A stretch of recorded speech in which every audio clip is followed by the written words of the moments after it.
Dim the lights. Close your eyes. Let the world fade away. Picture, if you will, 7 hills rising from morning mist, ancient stones warming under Mediterranean sun, the whisper of wind through olive groves where shepherds once watched their flocks. Here, in a bend of the Tiber River, something extraordinary was about to unfold. This is the story of Rome.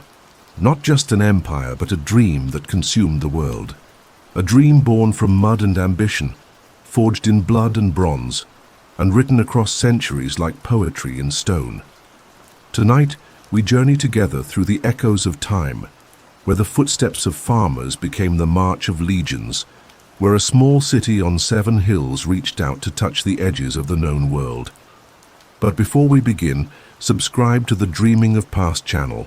Then, leave a comment and tell us what other fascinating stories you'd love to hear. Now let yourself sink deeper into your pillow. Feel the weight of today melting away. We're traveling back through 27 centuries to a time when the world was young and Rome was just a whisper on the wind. Close your eyes. Listen.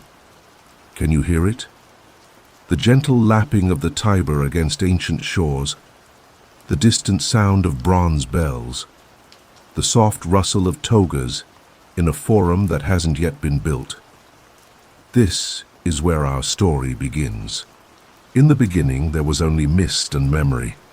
The morning sun climbed slowly over 7 hills, casting long shadows across a landscape where time itself seemed to pause.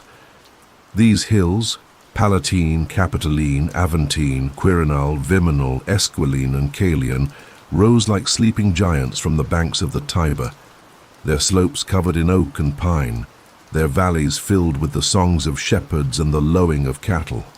The air was thick with the scent of wild thyme and rosemary, carried on breezes that had traveled across the Mediterranean, gathering stories from distant shores. Here, in this bend of the river, where the water ran clear and deep, destiny was about to unfold. They say it began with 2 brothers, Romulus and Remus, abandoned as infants, nursed by a she-wolf in a cave beneath the Palatine Hill.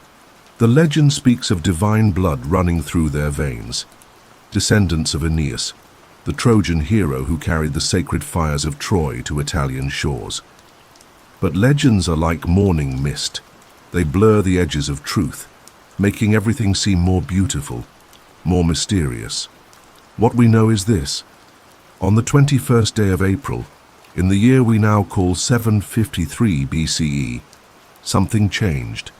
The hills themselves seemed to hold their breath as Romulus traced the boundaries of what would become Rome, his plough cutting deep furrows in the earth, marking the sacred boundary, the pomerium that would define the city for centuries to come.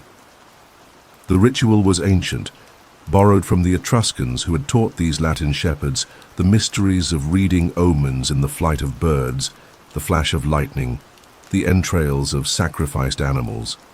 Romulus lifted his eyes to the sky, watching as eagles circled overhead, their wings catching the golden light of afternoon.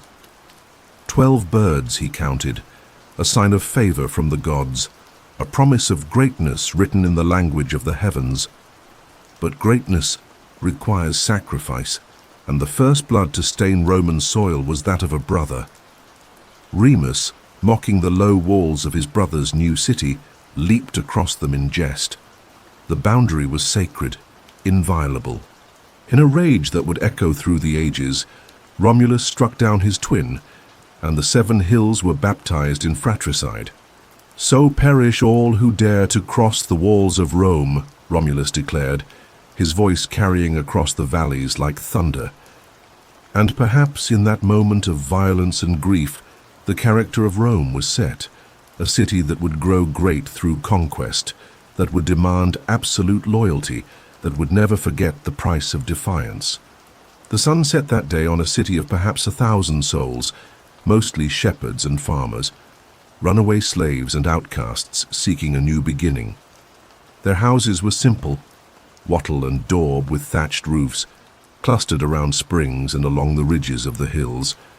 The Forum was nothing more than a marshy valley where cattle grazed, and merchants occasionally stopped to trade bronze weapons for grain and wool. Yet something had changed. The hills themselves seemed to sense it. The wind carried a different song now, one that spoke of destiny and dreams too large for any mortal to contain. In the flickering light of hearth fires, mothers would tell their children stories of the she-wolf and the brothers, of omens and prophecies, of a city that would one day rule the world. And perhaps in the deepest part of the night, when the hills were shrouded in darkness and only the stars bore witness, the spirits of the land whispered their approval.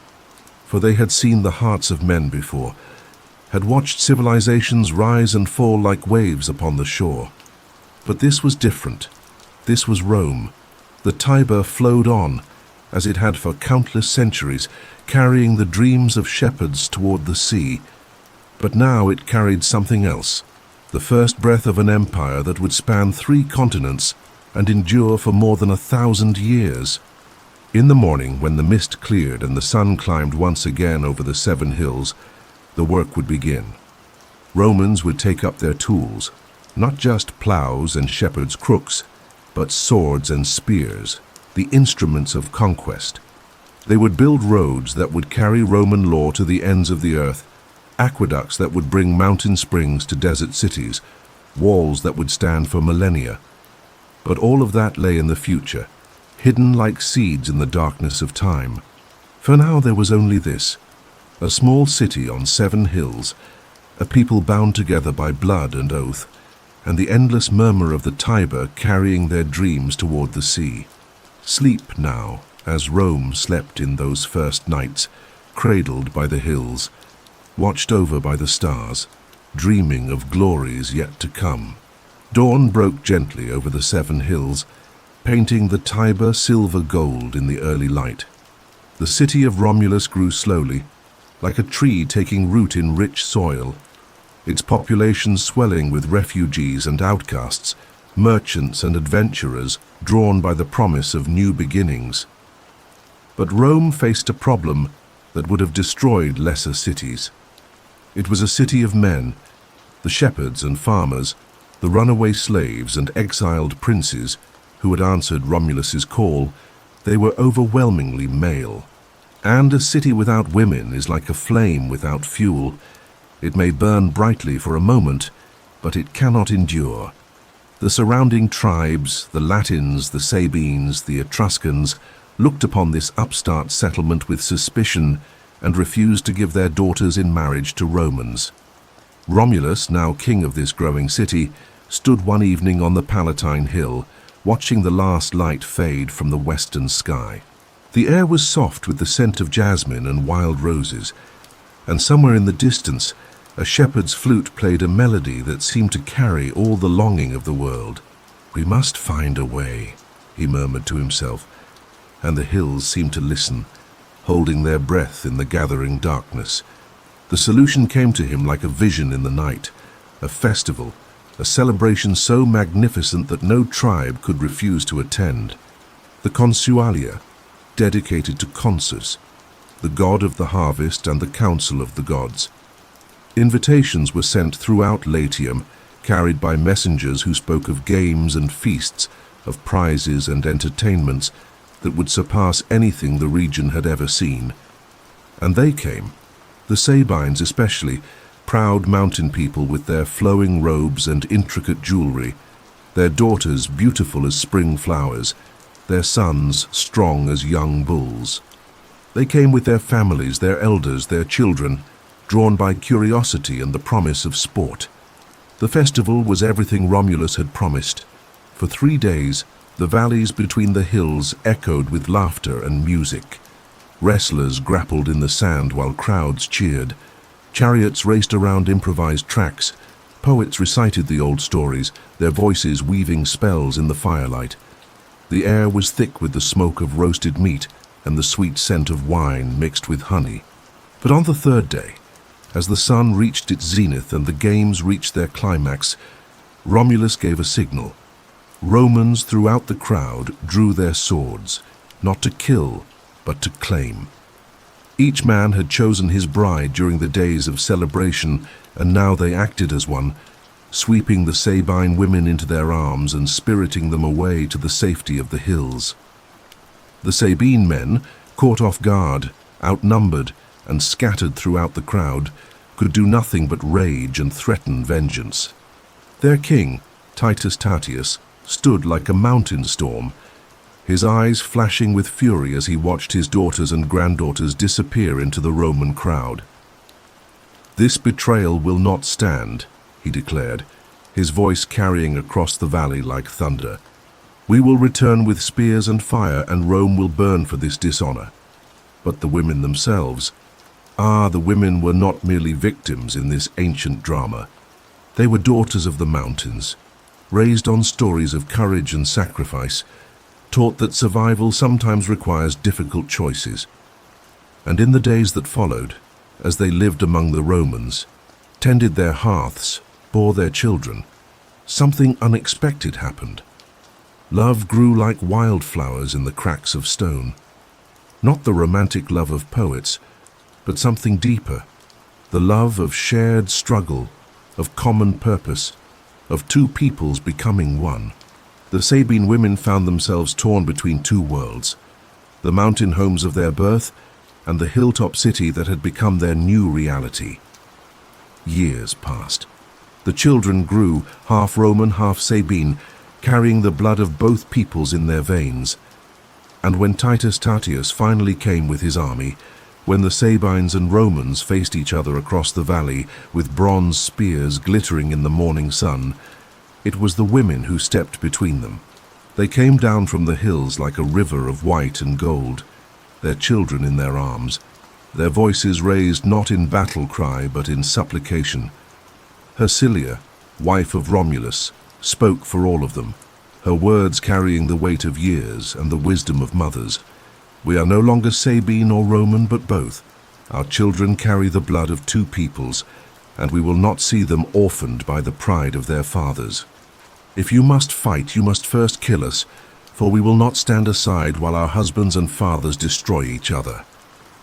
The silence that followed was deeper than the depths of the Tiber. Warriors who had marched for days, who had sharpened their spears and prepared for glorious battle, found themselves faced with a choice they had never imagined. The women stood between the armies like a bridge between two worlds, their children clinging to their robes, their eyes reflecting the sorrow and hope of all humanity. Romulus and Titus Tatius met in the center of the field, their weapons forgotten.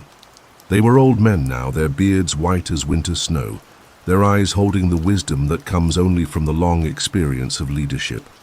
And in that moment, they saw clearly what their pride had obscured, that true strength comes not from conquest but from unity, not from forcing others to bend, but from choosing to stand together. The treaty they made that day was unlike any other in the ancient world. Not a surrender or a submission, but a true joining. The Sabines would come to Rome, and Romans would be welcomed in the Sabine lands.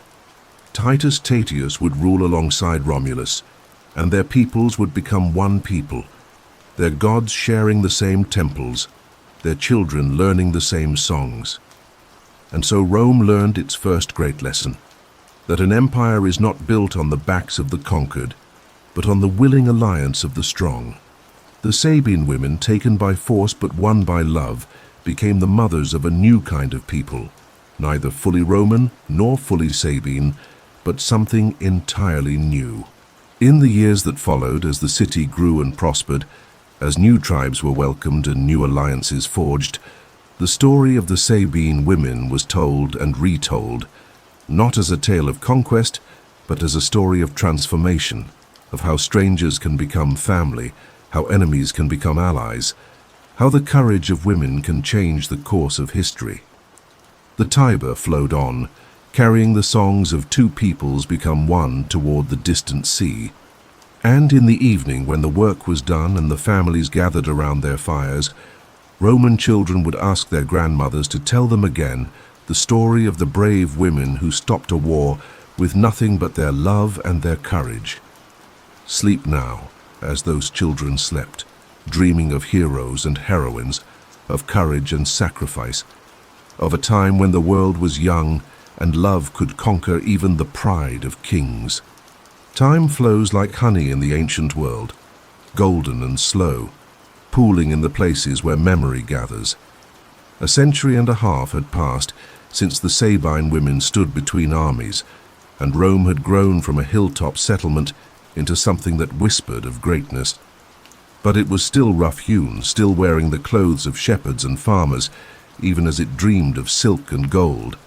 The Romans were brave, certainly, and cunning in their way, but they lacked the refinement of their neighbors to the north, the mysterious Etruscans, whose cities rose like jewels from the Tuscan hills.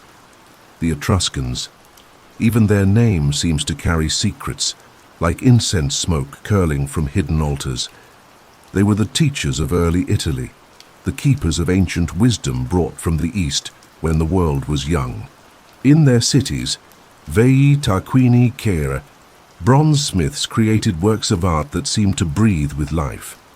Their priests read the future in the flight of birds, the patterns of lightning, the sacred geometry of temple foundations. And now, in the year 616 BCE, one of their princes came to Rome. Lucumo was his name, though he would be remembered by another. He came from Tarquini with his wife Tanaquil, a woman whose eyes held the depth of ancient wisdom, whose hands could trace the patterns of fate in the wavering flames of oil lamps. They traveled in a chariot of burnished bronze, their horses white as sea foam, their retinue glittering with the wealth of Etruria. The Romans had never seen anything like it. As the procession wound its way up the hills, citizens lined the streets, their eyes wide with wonder. Here was wealth beyond their imagining, not just gold and silver, but something more precious, the accumulated knowledge of centuries, the refinement of a people who had learned to live not just as survivors, but as creators of beauty. But as their chariot crested the Janiculum hill, something extraordinary happened. An eagle, Jupiter's own bird, descended from the cloudless sky and lifted the cap from Lucumo's head, circling 3 times before gently replacing it. Tanaquil, wise in the ways of omens, interpreted the sign. Her husband was destined for greatness, marked by the gods themselves for royal power. "The eagle speaks," she whispered, her voice carrying the authority of one who had studied the mysteries since childhood. "In this city you will not merely be a prince of Tarquini, but a king of Rome." And so it came to pass. The Romans, recognizing wisdom and strength when they saw it, welcomed Lucumo, who took the name Lucius Tarquinius Priscus, Tarquin the Elder, not as a foreign conqueror, but as a gift from the gods. When old Ancus Marcius died, the people chose Tarquin as their 5th king, and with him came the transformation that would make Rome worthy of its destiny. The changes began immediately, like dawn breaking over the hills. Where once there had been simple mud brick houses, Tarquin ordered the construction of buildings that seemed to touch the sky. The Forum Romanum, that marshy valley where cattle had grazed, was drained and paved with stone, becoming the beating heart of the growing city.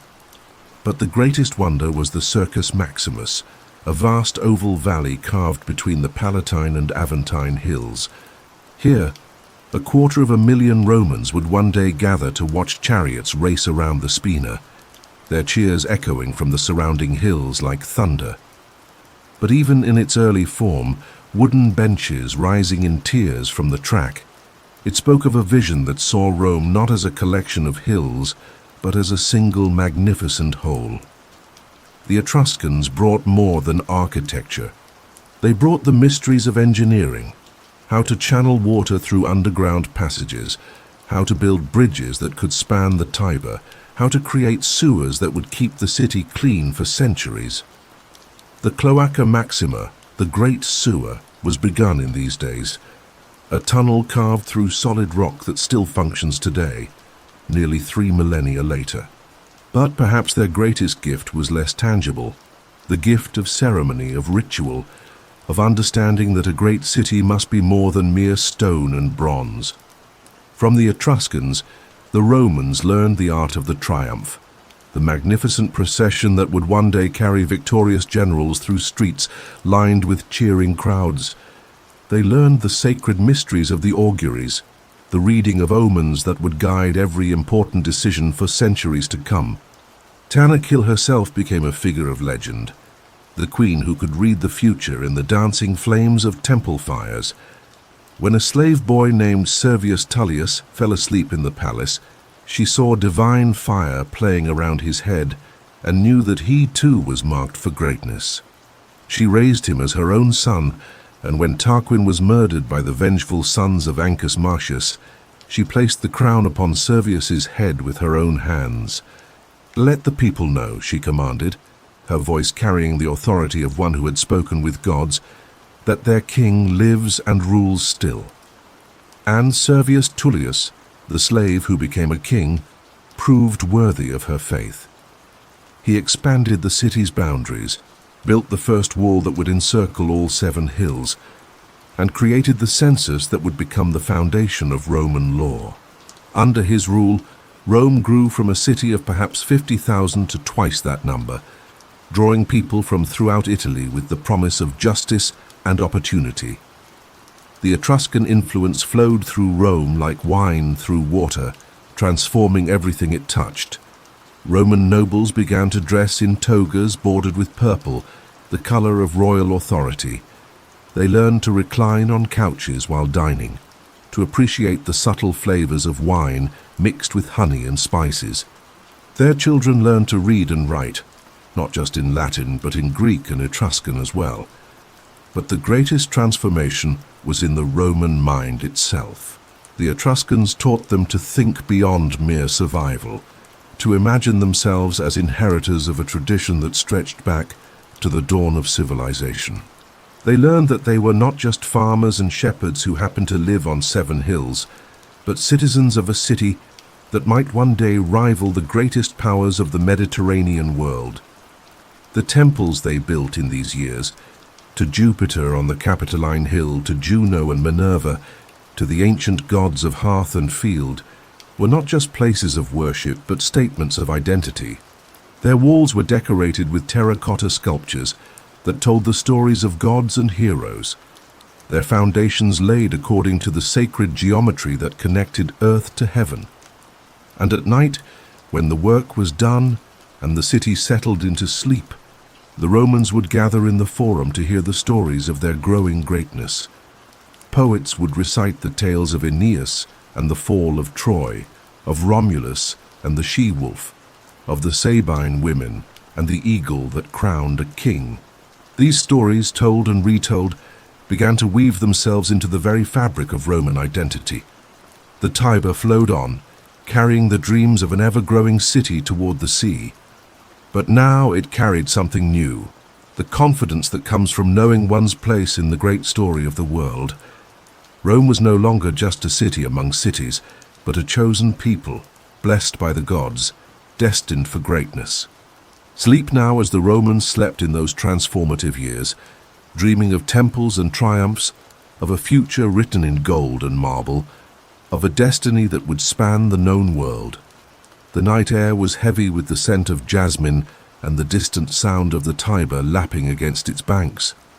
In the palace on the Palatine Hill, Lucius Tarquinius Superbus, Tarquin the Proud, sat alone in his private chamber, shadows dancing across the walls in the flickering lamplight.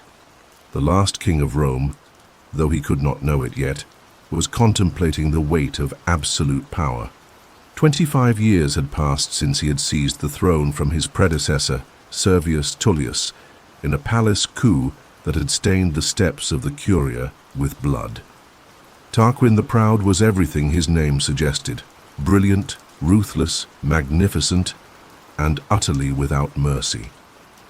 Under his rule, Rome had grown into a power that commanded respect from the Tiber to the distant Alps. But pride, as the poets would later sing, comes before the fall. The transformation of Rome under the Etruscan kings had been remarkable. The city that had once been a collection of hilltop villages was now a marvel of engineering and architecture. The Forum gleamed with new temples, their terracotta decorations telling stories of gods and heroes. The Circus Maximus could hold more than 200,000 spectators, making it larger than anything in the Greek world. Aqueducts brought fresh mountain water to every neighborhood, and the Cloaca Maxima carried waste away with an efficiency that would not be matched for another 1,000 years.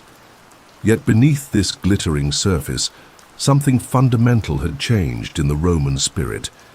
The old partnership between king and people, the sense of common purpose that had built the city, had given way to the caprice of absolute monarchy.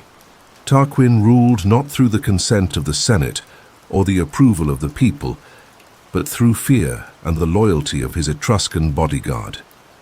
The Roman nobles, descendants of the original settlers and the Sabine families, watched their ancient privileges erode with growing resentment. They met in secret, their voices low with suppressed anger, speaking of the old days when kings ruled by the will of the people, when the Senate was more than a collection of yes-men who rubber-stamped royal decrees. "This is not the Rome our fathers built," whispered Lucius Junius Brutus, descendant of the city's founders, his words carrying the weight of centuries. They fought beside their kings, shared their counsels, shaped their decisions. We have become servants in our own city. But it was not political philosophy that would topple the monarchy. It was something more ancient, more primal, the honor of a woman and the rage of a husband. Sextus Tarquinius, the king's son, was everything his father was not. Weak where Tarquin was strong, dissolute where the king was disciplined, cruel where his father was merely ruthless. He had noticed Lucretia, wife of his cousin Tarquinius Collatinus, during a gathering of the royal family. She was beautiful, certainly, but more than that, she embodied the old Roman virtues of modesty, fidelity, and grace that seemed to be disappearing from the world. One evening, while her husband was away on military campaign, Sextus appeared at Lucretia's door in Collatia. As a member of the royal family, he could not be refused hospitality. Lucretia welcomed him with the courtesy due to a guest, ordered the finest wine to be served, prepared a meal worthy of a prince. But in the darkness of night, Sextus revealed his true purpose. He came to her chamber with a drawn sword, threatening not just her life but her reputation, promising to kill her and place a dead slave beside her body, claiming she had been caught in adultery. Faced with a choice between her honor and her life, Lucretia chose life, but at a cost that would echo through the centuries. The next morning, Sextus departed, satisfied with his conquest. But Lucretia sent urgent messages to her husband and her father, begging them to come at once, to bring with them men they trusted absolutely. They came, Collatinus and Lucius Junius Brutus, her father Spurius Lucretius Tricipitinus, and Publius Valerius Poplicola, each of them pillars of the Roman nobility. They found her in her chamber, dressed in the black of mourning, her face pale as winter snow. In words that seemed to come from the depths of her soul, she told them what had happened. And then, before any of them could speak, before they could offer comfort or counsel, she drew a knife from beneath her robes and plunged it into her heart. "Though I acquit myself of the sin," she gasped with her dying breath, "I do not free myself from the penalty. Let no woman live dishonored through Lucretia's example." The silence that followed was deeper than the depths of the underworld. These men, hardened by years of war and politics, found themselves facing something they had never encountered, a death that was both surrender and victory, a defeat that was somehow a triumph. But it was Brutus who broke the spell. Brutus, who had played the fool for years to avoid Tarquin's suspicion, who had hidden his intelligence behind a mask of simple-mindedness. He drew the bloody knife from Lucretia's breast and held it high, his voice carrying the authority of ancient prophecy. "By this blood most pure before the outrage of the prince, I swear before you, O gods, to pursue Lucius Tarquinius Superbus and his bloody wife and all his children with sword and fire and whatever other violence I can, and I will suffer neither them nor any other to be king in Rome." The oath was taken up by the others, their voices blending in a harmony that seemed to make the very walls tremble. And in that moment, something died in Rome.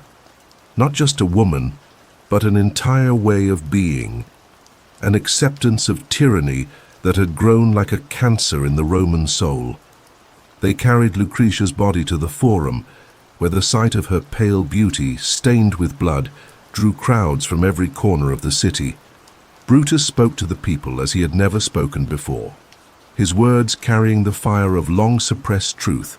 "Citizens, this is what comes of kings who rule by fear rather than love, who take what they want rather than what is given freely. The blood of the innocent cries out for justice, and we will not be silent." The revolution that followed was swift and nearly bloodless.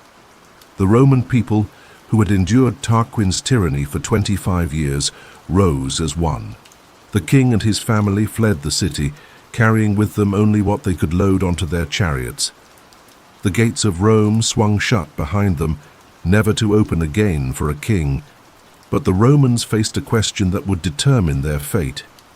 How do you govern a city without a king? The answer they found would echo through the centuries, inspiring revolutions and republics across the world. They created the consulship, 2 men elected for 1 year, sharing power equally, each with the ability to veto the other's decisions. Never again would absolute power rest in the hands of one man. The first consuls, elected by the people in 509 BCE, were Brutus himself and Collatinus, the husband of Lucretia. The Senate, which had been reduced to a mere advisory body under the kings, regained its ancient authority. The people, organized into centuries and tribes, became the ultimate source of political power. Laws were written down, carved in bronze and stone, so that no man could claim ignorance of his rights or obligations. And in the center of the Forum, where Lucretia's body had lain, they built a temple to liberty, its altar forever stained with the blood of the woman whose death had set them free. The Tiber flowed on, carrying the dreams of a newborn republic toward the sea. But now it carried something that had never existed before, the dream of a people who governed themselves, who chose their own leaders, who wrote their own laws. The dream of citizens rather than subjects, of a city built on consent rather than conquest. Sleep now as the Romans slept in those first nights of freedom, dreaming of a future they would create with their own hands, a destiny they would forge in the fires of their own choosing. The summer of 390 BCE was unseasonably cool, with grey clouds hanging low over the 7 hills like a shroud. In the Forum Romanum, where the bronze tablets of the 12 tables caught the pale light of an overcast sky, citizens gathered in small groups, their voices hushed with apprehension. Word had come from the north. The Gauls were moving south. The Gauls, the very name sent shivers through the Mediterranean world. They were giants from the mists of the north, with flowing hair the color of wheat and eyes like winter storms. They fought naked from the waist up, their bodies painted with blue woad, their voices raised in battle cries that could freeze the blood of civilized men. For centuries, they had been pushing south from their homeland beyond the Alps, seeking new lands, new conquests, new opportunities for glory. Now they were in Italy, and they were coming for Rome. The Romans had faced many enemies in the 80 years since the founding of the Republic. They had fought the Etruscans, the Sabines, the Aequi, and the Volsci.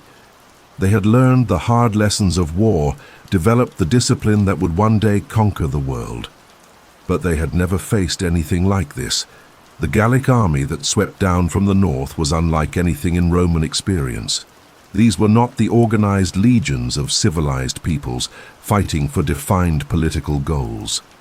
These were warriors in the old sense, men who lived for battle itself, who measured their worth in the heads of their enemies, who followed their chieftains not from duty but from love of adventure and the promise of rich plunder. Brennus was their leader, a man whose name would be remembered in whispers for generations. He was tall even among the Gauls, with arms like tree trunks and a voice that could be heard above the clash of 10,000 swords. His warriors followed him with the devotion of hounds following a master, and before him, the cities of northern Italy fell like wheat before the scythe. The Roman Senate, that august body that had guided the Republic through its first challenges, found itself facing the unthinkable.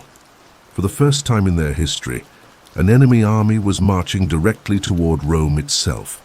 The debates in the Curia were heated, desperate, as senators who had never known real fear struggled to find wisdom in the face of catastrophe.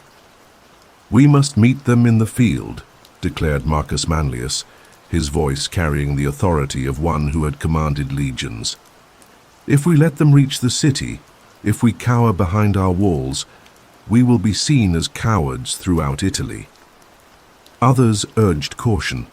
The Gauls were formidable warriors, and Roman tactical doctrine was still evolving. Perhaps it would be better to let them exhaust themselves against the walls of Rome, to fight from prepared positions rather than in open battle. But pride won the day, as it so often does in the decisions of young republics. The Roman army marched north to meet the Gallic threat at the Allia River, a small stream that flowed through the countryside 11 miles from Rome. It was a modest force by later standards, perhaps 15,000 men, a mix of hastily trained citizens and more experienced veterans. The Battle of the Allia was a disaster that scarred the Roman psyche for generations. The Gauls, with their superior numbers and their terrifying war cries, shattered the Roman line like a hammer striking glass. Warriors who had never faced such ferocity broke and ran, their carefully drilled formations dissolving into chaos. The waters of the Allia ran red with Roman blood, and the survivors fled in all directions, carrying news of the catastrophe to every corner of central Italy. Rome lay defenseless. The news reached the city in the evening, carried by exhausted messengers whose eyes held the hollow look of men who had seen their world end. In the Forum, citizens gathered in stunned silence, unable to believe what they were hearing. The army of the Republic, the force that had protected them for generations, was gone. Panic spread through the city like wildfire. Families loaded their most precious possessions onto carts and fled toward the hills. The streets, usually bustling with merchants and citizens, became rivers of refugees. The old men, the women, the children, all who could not fight, prepared to abandon the city their ancestors had built.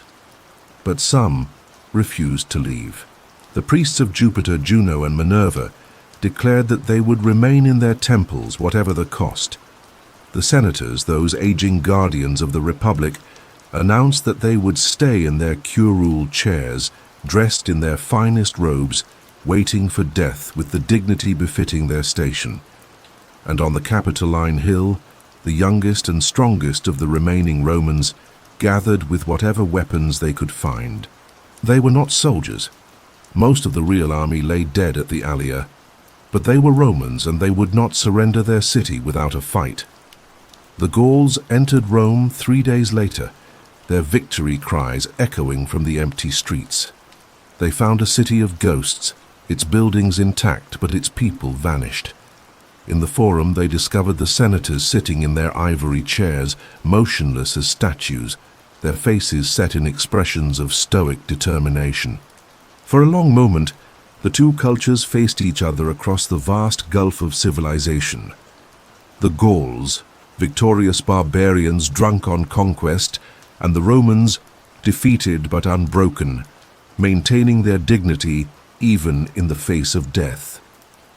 Then Marcus Papirius, oldest of the senators, stirred slightly as a Gallic warrior approached. The barbarian, curious about these strange figures, reached out to touch the Roman's beard. Papirius struck him with his ivory staff, and in that moment the spell was broken. The massacre began. When it was over, the Forum ran with blood, and the Gauls owned everything except the Capitoline Hill, where the last defenders of Rome held out like an island in a sea of destruction. For 7 months the siege continued. The Gauls, loaded with plunder from the richest city in central Italy, were in no hurry to leave. They settled into the ruins like conquerors, turning temples into stables, using priceless works of art as fuel for their fires. But the Romans on the Capitoline did not surrender. They ate leather, they ate bark, they ate whatever could sustain life. They watched their children grow thin, their elderly waste away, their city burn beneath them. And yet they held on, sustained by something stronger than food, more vital than water, the belief that Rome could not die, that the spirit of their ancestors would not let them perish. The turning point came on a night when fog rolled in from the Tiber, thick as wool, muffling sound and hiding movement. A band of Gauls, seeking to end the siege with a surprise attack, began climbing the cliffs of the Capitoline in the darkness. They moved like shadows, their feet finding purchase on ledges no Roman had thought passable. They might have succeeded, might have ended the story of Rome that night, if not for the geese. Sacred to Juno, the geese of the Capitoline were kept in the goddess's temple, pampered creatures that had somehow survived the months of siege, when even the dogs and cats had been eaten. As the Gauls crept closer to the summit, the geese began to cackle, their voices cutting through the night like temple bells. Marcus Manlius Capitolinus, sleeping near the temple, woke instantly. He had been a soldier before he was a defender of the last free hill in Rome, and his instincts had been honed by months of siege. Grabbing his sword and shield, he ran toward the sound and found a Gallic warrior already pulling himself over the cliff edge. The fight that followed was brief but desperate. Manlius struck the Gaul with his shield, sending him tumbling back into the darkness, then called out the alarm that woke every defender on the hill. The surprise attack failed, but it showed both sides that the siege could not continue forever. It was then that Brennus offered terms. Not the total surrender the Romans feared, but something almost worse, a ransom. 1,000 pounds of gold, and the Gauls would leave Rome and never return. It was an enormous sum, almost beyond calculation, but it was also hope. The negotiations took place in the ruined Forum, with Brennus seated on a throne made from Roman spoils, while the surviving leaders of the Republic stood before him like supplicants. The humiliation was almost unbearable, but survival demanded it. When the gold was weighed, however, the Gauls used false scales, adding more and more weight to the Roman side until the demanded amount seemed to double, then triple.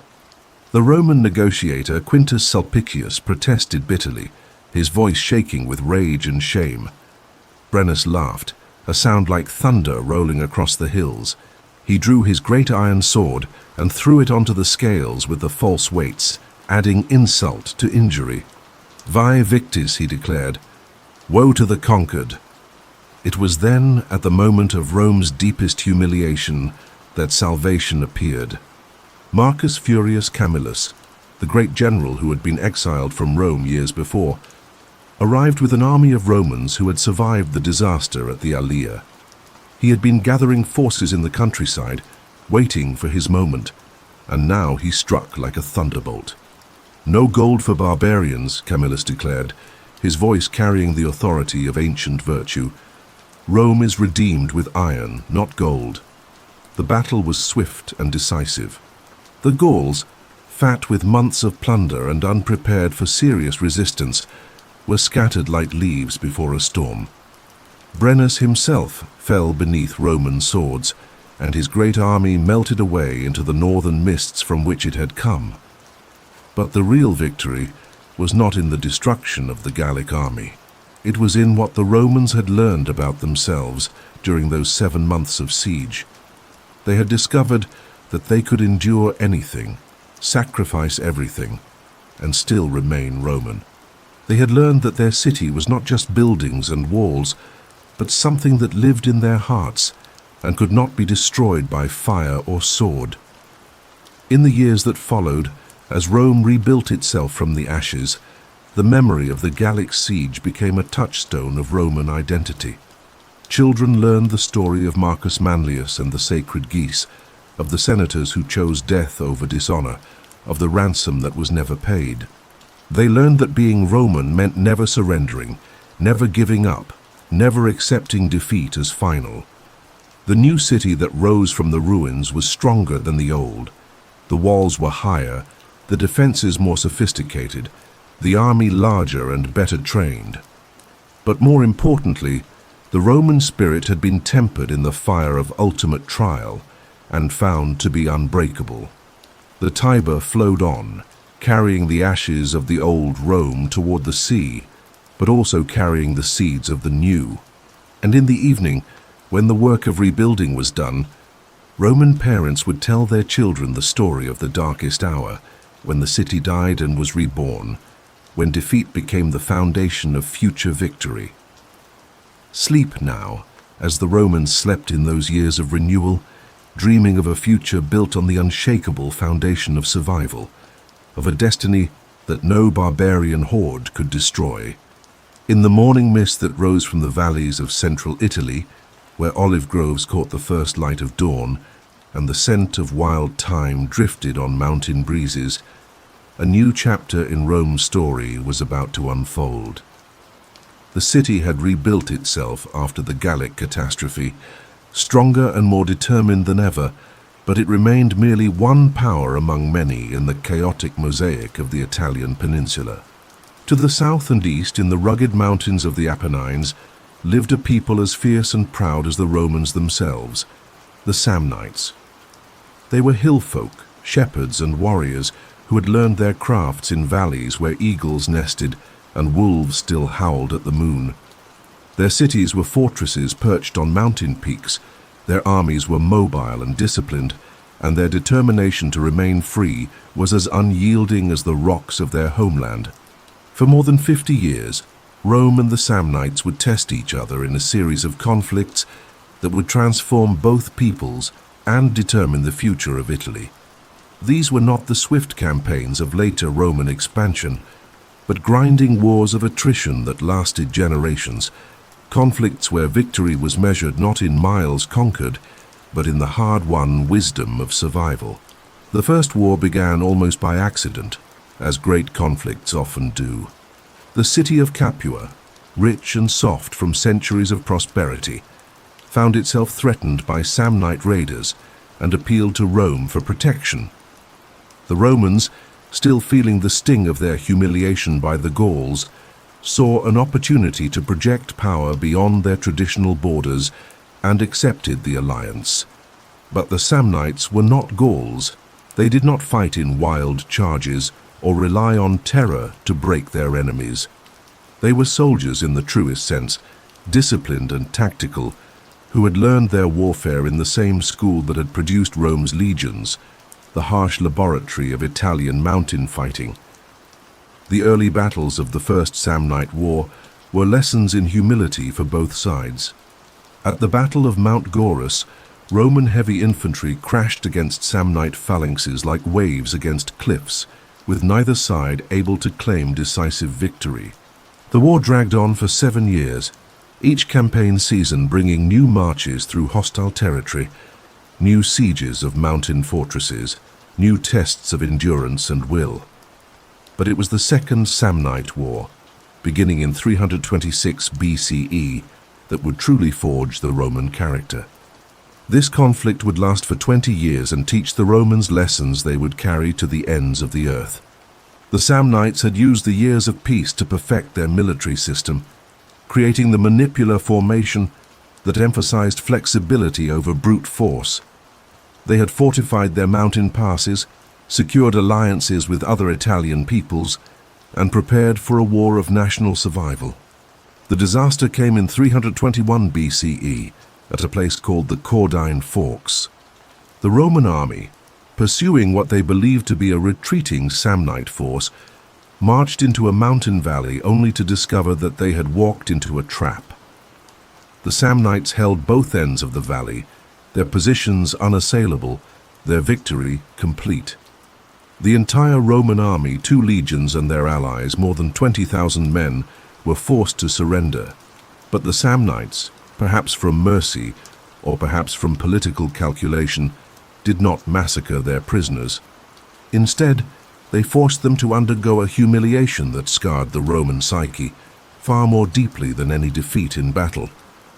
The Roman soldiers were forced to pass under the yoke, to crawl beneath a structure made of Samnite spears while their enemies jeered and laughed. The sight of Roman legions, heads bowed in shame, submitting to this ancient ritual of defeat, sent shockwaves throughout Italy. Rome, the city that had survived the Gauls, that had never bent the knee to any power, had been brought low by mountain shepherds. But the Romans, as they had learned during the Gallic siege, knew how to transform humiliation into strength. The Senate refused to ratify the peace treaty their generals had been forced to sign, declaring that the commanders had exceeded their authority. The war would continue, whatever the cost, and the cost was enormous. For 15 more years, Roman armies marched into the Samnite mountains, learning with each campaign the harsh lessons of mountain warfare.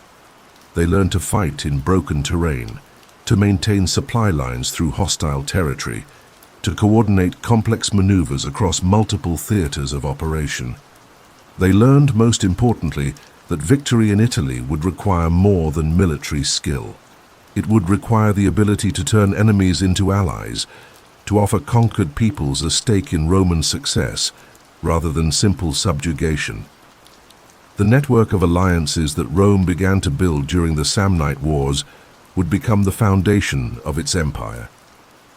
The turning point came with the emergence of a new generation of Roman commanders, men who had grown up during the wars and learned their craft in the crucible of Samnite resistance. Lucius Papirius Cursor, Quintus Fabius Maximus Rullianus, Appius Claudius Caecus, these were generals who combined traditional Roman virtues with the tactical innovation born of necessity. Fabius, in particular, developed the strategies that would characterize Roman warfare for centuries. Instead of seeking decisive battles, he fought a war of attrition, using Rome's superior resources and manpower to gradually wear down Samnite resistance. He built roads through the mountains, established fortified camps that could serve as permanent bases, and developed the logistical systems that would one day supply Roman armies from Britain to Egypt. The most famous of these roads was the Via Appia, begun by Appius Claudius in 312 BCE. This was more than just a military highway. It was a statement of Roman intention, a declaration that Rome had come to stay. The road ran straight as an arrow from Rome to Capua. Its stones fitted so perfectly that many sections still carry traffic today. Where the road went, Roman law followed, Roman culture took root, Roman authority became permanent. The Third Samnite War was the final act of this long drama. By 298 BCE, the Samnites understood that they were fighting not just for independence, but for survival. They forged a grand alliance with the Gauls, the Etruscans, and the Umbrians, all the peoples who saw in Roman expansion a threat to their traditional way of life. The climactic battle came at Sentinum in 295 BCE, where the largest armies ever assembled in Italy faced each other across a plain that had been chosen by the gods for a final reckoning. On one side stood the coalition of Italian peoples, fighting for their ancient freedoms. On the other stood Rome and its allies, fighting for the vision of a unified Italy under Roman leadership. The battle raged from dawn to dusk, with neither side able to gain decisive advantage. At the crucial moment, when the Roman left wing was wavering under Gallic pressure, the consul Publius Decius Mus performed an act that entered immediately into Roman legend. Following an ancient ritual, he devoted himself to the gods of the underworld, charging alone into the enemy ranks to purchase victory with his life. His sacrifice rallied the Roman line, and the coalition army broke. The Gauls fled north, never again to threaten central Italy. The Etruscans made peace and gradually accepted Roman supremacy. The Samnites fought on for 5 more years, but their cause was hopeless. In 290 BCE, they finally accepted defeat, becoming allies of Rome rather than its enemies. The Samnite Wars transformed Rome from a regional power into the dominant force in Italy. But more importantly, they transformed the Romans themselves. The army that had entered the mountains of Samnium was essentially a citizen militia, brave but unsophisticated. The army that emerged was a professional force capable of fighting anywhere, under any conditions, against any enemy. The Romans had learned patience, the ability to endure setbacks without losing sight of ultimate goals. They had learned flexibility, the capacity to adapt tactics to circumstances rather than rigidly following doctrine. They had learned the art of alliance, how to turn enemies into partners without losing their own identity. Most importantly, they had learned to think beyond the 7 hills of Rome. The vision that would one day encompass the Mediterranean world was born in the mountains of Samnium, tempered by 50 years of war, and made manifest in the roads and laws that followed Roman victory. The Tiber flowed on, but now it carried the dreams of all Italy toward the sea. Roman engineers were already planning new aqueducts to bring water to allied cities, new roads to connect Roman territory from the Alps to the heel of the peninsula. In the Forum, senators debated not just the affairs of Rome, but the governance of a federation that stretched across the known world. Sleep now, as the Romans slept after their long struggle, dreaming of an Italy united under their eagles, of a future where Roman virtue and Italian diversity would combine to create something unprecedented in human history. The morning sun painted the hills of southern Italy in shades of gold and amber, and in the Greek city of Tarentum, citizens gathered in their agora to debate a question that would echo through the ages. What price are you willing to pay to preserve your freedom? Tarentum was the jewel of Magna Graecia, the greater Greece that Greek colonists had built across southern Italy and Sicily. Its harbor sparkled like a sapphire in the Mediterranean sun. Its theaters rivaled those of Athens. Its philosophers debated questions that had puzzled mankind since the dawn of thought. For 3 centuries, it had lived the Greek dream of the polis, the independent city-state governed by its own laws, ruled by its own citizens. But now Roman legions were marching south, and the comfortable world of the Greek cities was about to collide with the harsh reality of Roman expansion. The crisis began, as such crises often do, with an incident that seemed minor at the time.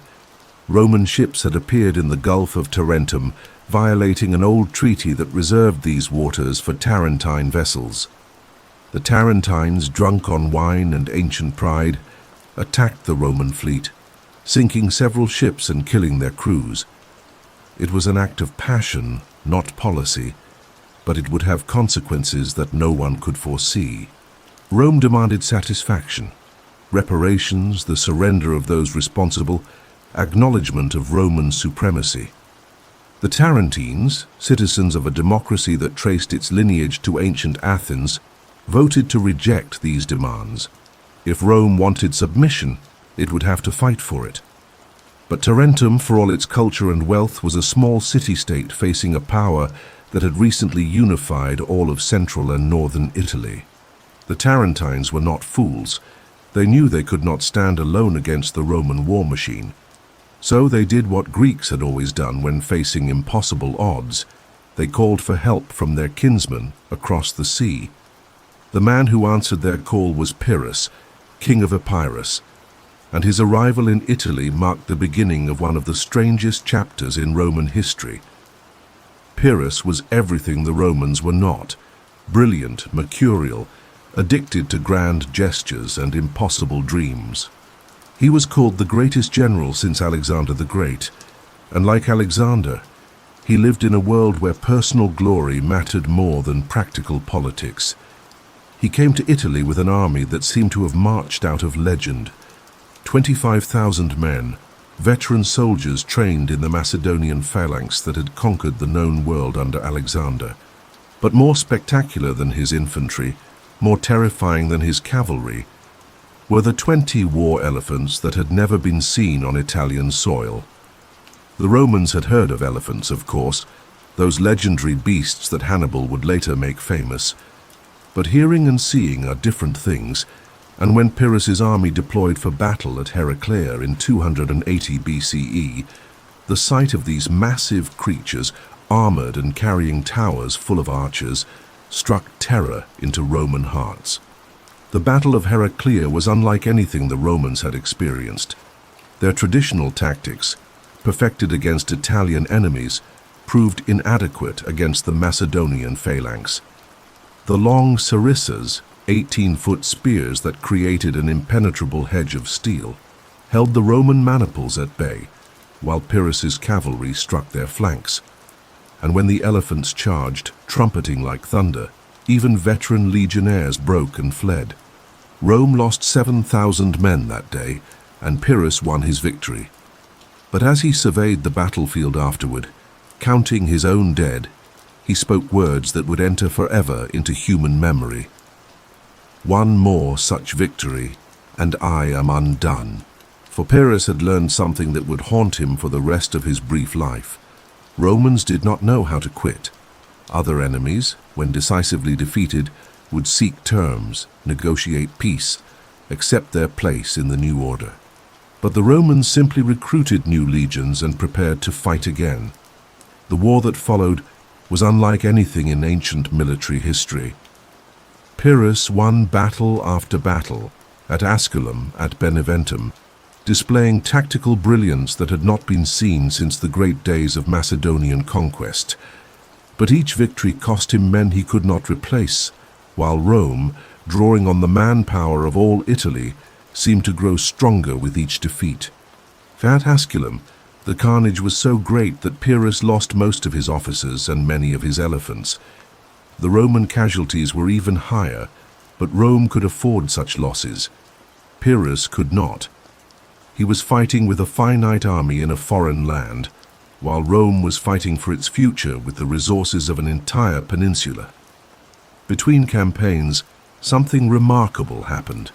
Pyrrhus, cultured and sophisticated, found himself genuinely impressed by Roman virtue. These were not the barbarians his Greek allies had described, but a people of genuine nobility, possessed of a dignity and determination that commanded respect even from their enemies. The story is told of how Pyrrhus attempted to negotiate with Rome through his ambassador Cineas, one of the most skilled diplomats of the ancient world. Cineas came to the Senate with offers of peace, friendship, alliance, all the standard tools of Hellenistic diplomacy. He also came with gold, prepared to purchase what could not be won by argument. But the Romans proved incorruptible.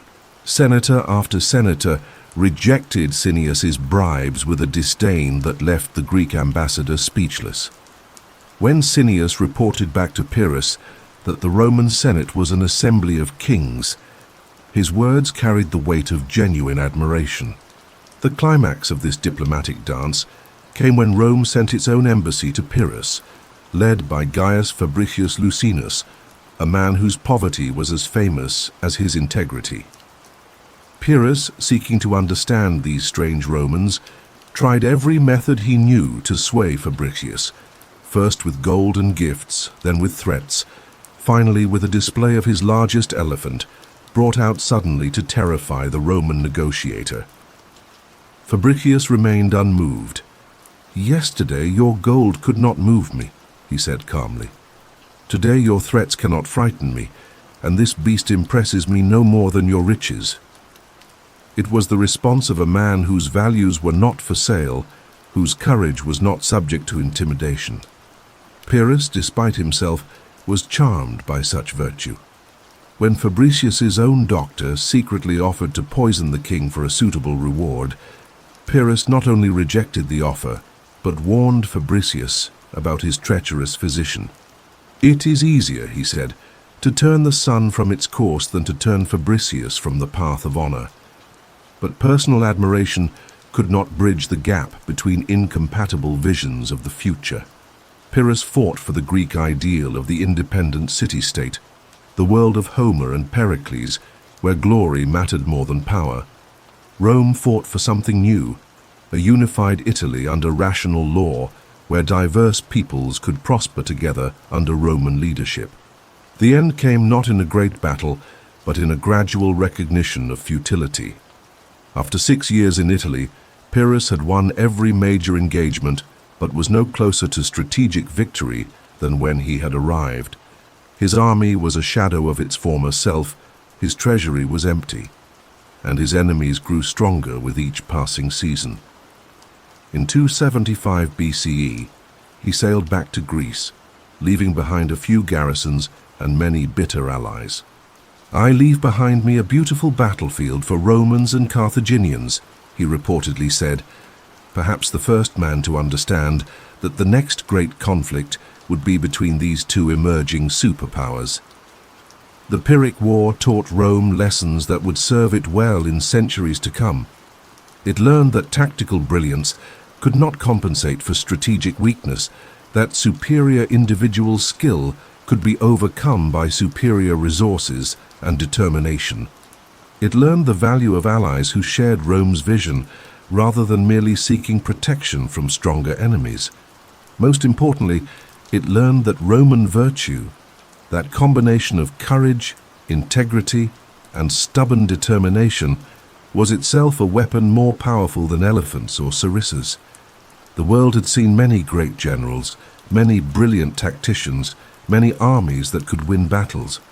But it had never seen a people who simply would not accept defeat, who treated each setback as a lesson rather than a disaster.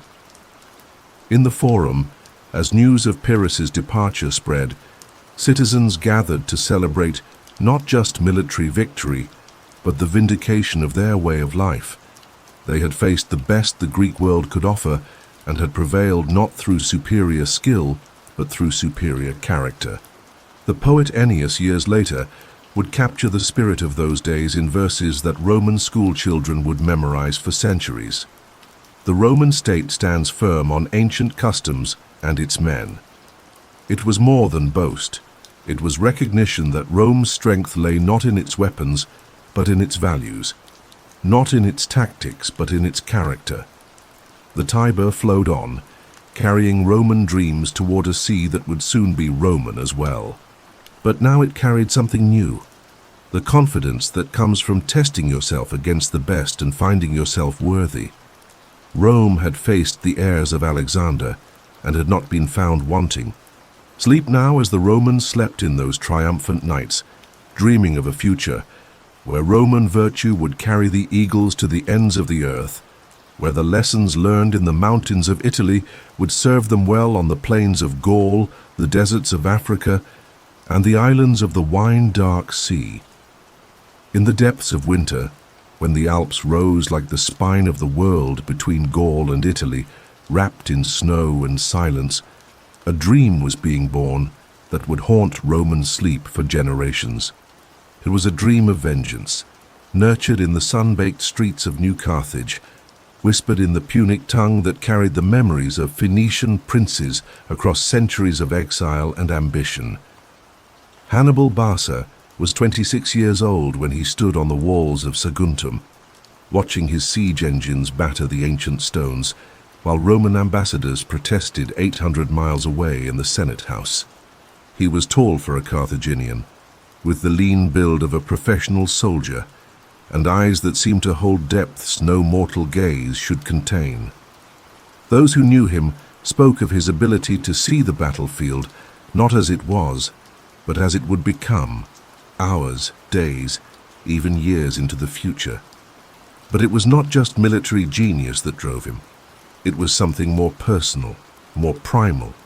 As a boy of 9, he had knelt before the altar of Melkart in Carthage, while his father Hamilcar made him swear an oath that would shape the destiny of 2 civilizations, never to be a friend to Rome. That oath now burned in his blood like fever as he prepared for the most audacious military campaign in human history. The plan itself seemed like madness. To march an army from Spain across the Pyrenees, through hostile Gaul, over the impossible barrier of the Alps, and into the heart of Roman Italy. No general had ever attempted such a feat. No army could possibly survive such a journey. The Romans, in their comfortable assumption of strategic superiority, had stationed their legions in Spain and Sicily, preparing to fight the war on Carthaginian territory as they had in the past. They had not reckoned with Hannibal's capacity for reimagining the impossible. The army that set out from New Carthage in the spring of 218 BCE was a marvel of multinational cooperation. 90,000 infantry, 12,000 cavalry, and 37 war elephants. Veterans from Spain, Libyans trained in Roman tactics, Numidian horsemen whose skill with javelin and sword was legendary throughout the Mediterranean. They spoke a dozen languages, but answered to one voice, followed one vision, served one terrible purpose. The march through Gaul was a masterpiece of logistics and diplomacy. Hannibal negotiated passage with some tribes, fought his way through others, always keeping his army moving northward toward the mountains that every sane man considered impassable. He lost men to disease, desertion, and combat, but the core of his force remained intact, hardened by the journey like iron tempered in flame. And then came the Alps. No words can capture the horror and grandeur of that crossing. For 15 days, the army crawled up slopes that seemed to touch the sky, through passes where the wind cut like a blade and the air was too thin to breathe. Men and animals died from cold, from exhaustion, from falls into crevasses that had no bottom. The elephants, those massive symbols of Carthaginian power, died one by one, their trumpeting cries echoing among the peaks like the voices of dying gods. But Hannibal pressed on, sustained by a vision that transcended immediate suffering. He had studied the geography of Italy with the devotion of a scholar, had analyzed the Roman Confederation with the precision of a philosopher. He knew that Rome's strength lay not in its armies, though they were formidable, but in its network of alliances that bound the Italian peoples to Roman leadership. Break that network, show the world that Rome could be defeated, and the entire structure of Roman power would collapse like a tower built on sand. On October 25th, 218 BCE, the survivors of the Alpine crossing, perhaps 20,000 infantry, 6,000 cavalry and a handful of elephants, looked down into the Po Valley and saw Italy spread before them like a feast prepared for the hungry. They had done the impossible. They had brought Carthaginian vengeance to the heart of Roman power. The Romans, when news of Hannibal's arrival reached them, reacted with characteristic determination and uncharacteristic confusion. How could an army have crossed the Alps? How could Carthaginian forces be in northern Italy when the war was supposed to be fought in Spain and Africa? The Senate dispatched Publius Cornelius Scipio with 2 legions to intercept this impossible invasion. The Battle of Ticinus was Rome's first lesson in Hannibal's genius. The young Carthaginian commander had spent years studying Roman tactics, understanding their strengths and weaknesses with the thoroughness of a hunter learning the habits of his prey. The Roman cavalry charge that had broken so many enemy lines shattered against Hannibal's mobile Numidians like waves against rocks. Scipio himself was wounded and would have died if not for the courage of his 18-year-old son, who rode into the melee to rescue his father. Trebia followed Ticinus, and Lake Trasimene followed Trebia. Each victory more complete than the last, each demonstration of tactical brilliance more devastating to Roman confidence. At Trasimene, Hannibal lured an entire Roman army into a perfectly planned ambush, destroying 15,000 men in 3 hours, while his own losses were minimal. The fog that rolled off the lake that morning seemed to carry with it the dreams of Roman supremacy, leaving behind only the silence of defeat. But it was at Cannae on August 2nd, 216 BCE, that Hannibal achieved immortality. Facing the largest army Rome had ever assembled, 86,000 men led by both consuls, he deployed his forces in a formation that invited attack while preparing destruction. The famous double envelopment that followed has been studied by military tacticians for over 2 millennia, yet its simple brilliance still takes the breath away. Hannibal placed his weakest troops in the center, deliberately allowing them to give ground under Roman pressure. As the legions pressed forward, sensing victory, the Carthaginian flanks closed like the jaws of a trap. In the space of a few hours, Rome lost more men than it had lost in any single day in its history. 50,000 dead, including 80 senators, 1 consul, and the flower of Roman youth. The news reached Rome like a physical blow. In the Forum, citizens gathered in stunned silence, reading the casualty lists posted on the walls of the Curia. Entire families had been wiped out. The consul Lucius Aemilius Paulus was dead. Marcus Minucius, the former dictator, was dead. The cream of Roman society lay cooling under the hot sun of Apulia. And yet, something extraordinary happened. Where any other city would have sued for peace, where any other people would have accepted defeat, Rome simply refused to surrender. The Senate passed a resolution forbidding even the discussion of peace terms. New legions were recruited from freedmen and slaves. Allies who might have wavered were held firm by Roman determination that seemed to grow stronger with each defeat. Hannibal, for all his genius, had made one crucial miscalculation. He had assumed that Roman power was like other powers, that it depended on military success and could be broken by military defeat. He had not understood that Rome was something new in the world, a state built not on conquest, but on the voluntary association of peoples who believed in Roman virtue and Roman law. After Cannae, the war changed character. Hannibal controlled the countryside, but could not break the cities that remained loyal to Rome. He won battles but could not win the war. The Romans, under the steady leadership of Quintus Fabius Maximus the Delayer, learned to avoid pitched battles while gradually wearing down Carthaginian strength through attrition. Years passed. Hannibal's army, undefeated in battle, slowly wasted away in the hostile land. His allies among the Italian peoples proved fewer than expected. His reinforcements from Carthage were diverted to other theaters or intercepted by Roman fleets. The hunter had become the hunted, the predator had become the prey. The end came not in Italy but in Africa, when Scipio Africanus, the son who had saved his father at Ticinus, carried the war to Carthaginian territory and forced Hannibal to return home to defend his own city.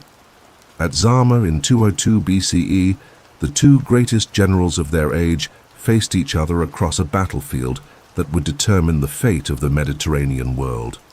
Hannibal lost. For the first time in his career, he was outmaneuvered, outfought and outthought. The student had become the master, and Rome had learned all his lessons too well. The war elephants that had once terrified Roman armies were turned against their own masters. The tactical innovations that had won Cannae were matched and countered by Roman adaptability. But perhaps the most remarkable moment of the war came after the battle, when Hannibal and Scipio met to negotiate the terms of peace. Two men who had spent their lives trying to destroy each other recognized in their enemy a mirror of their own excellence. Hannibal spoke of the cruel turns of fortune that had brought them to this pass. Scipio responded with the magnanimity that would characterize Roman victory for generations to come. The Second Punic War was over, but its effects would echo through the centuries. Rome had been tested in the fire of ultimate trial and had emerged transformed. The confederation of Italian cities had proven unbreakable. The Roman character had revealed depths of determination that even the Romans themselves had not suspected. And Hannibal. He lived on for 20 years more, a shadow of his former self, an exile in foreign courts, still plotting Rome's downfall but never again threatening its supremacy. When death finally claimed him in 183 BCE, he took poison rather than submit to Roman capture.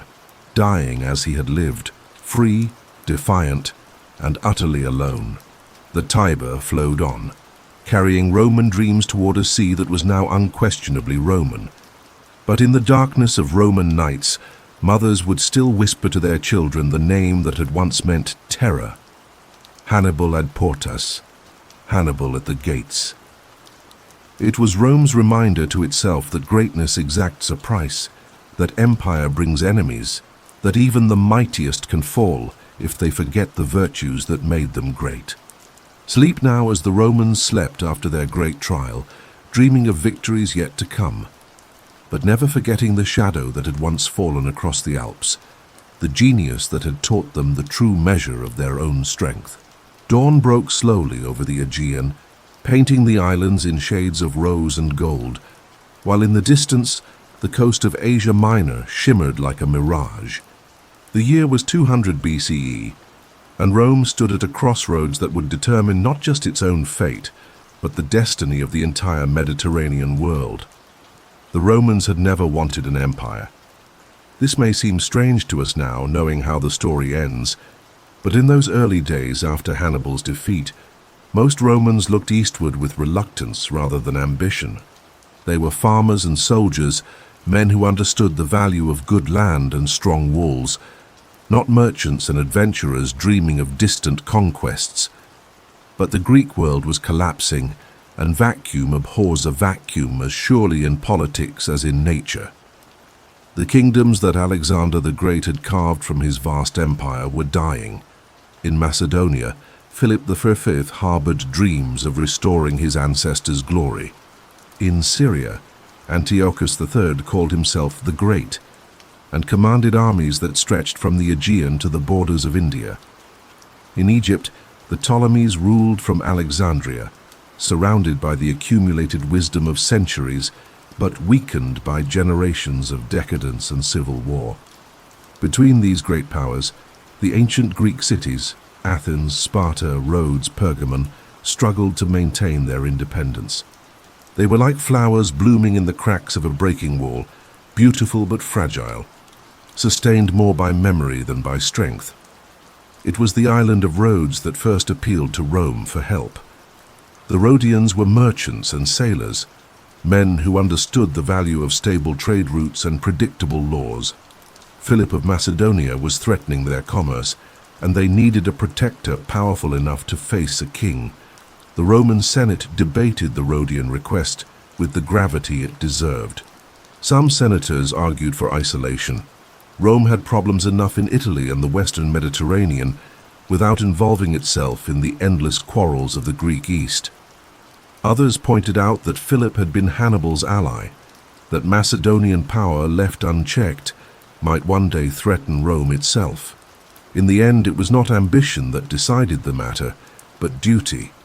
The Romans saw themselves as the protectors of freedom, the champions of the small against the great. If Greek cities asked for Roman protection, how could Rome refuse without betraying its own principles? The Second Macedonian War that followed was unlike anything Rome had fought before. This was not a struggle for survival like the Punic Wars, nor a contest for Italian supremacy like the Samnite conflicts. This was a war fought for an idea, the principle that great powers should not be allowed to devour their smaller neighbors. The decisive battle came at Cynocephalae in 197 BCE, where Roman legions faced the Macedonian phalanx that had once conquered the known world. The phalanx was magnificent to behold, thousands of men moving as one, their sarissas creating a forest of steel that seemed impenetrable. But the legion was something new, more flexible, more adaptable to the broken terrain of reality. When the battle was over, Philip's power was broken, and with it died the last echo of Alexander's empire. But what the Romans did next astonished the world. Instead of claiming Macedonia as a province, instead of demanding tribute or hostages, they simply declared the Greek cities free and withdrew their legions to Italy.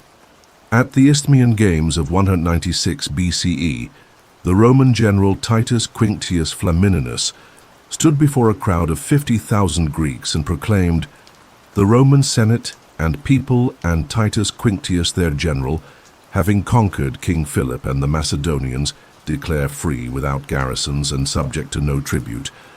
The peoples of Corinth, Phocis, Locris, Euboea, Phthiotic Achaia, Magnesia, Thessaly, and Perabia. The silence that followed was profound, as if the world itself was holding its breath.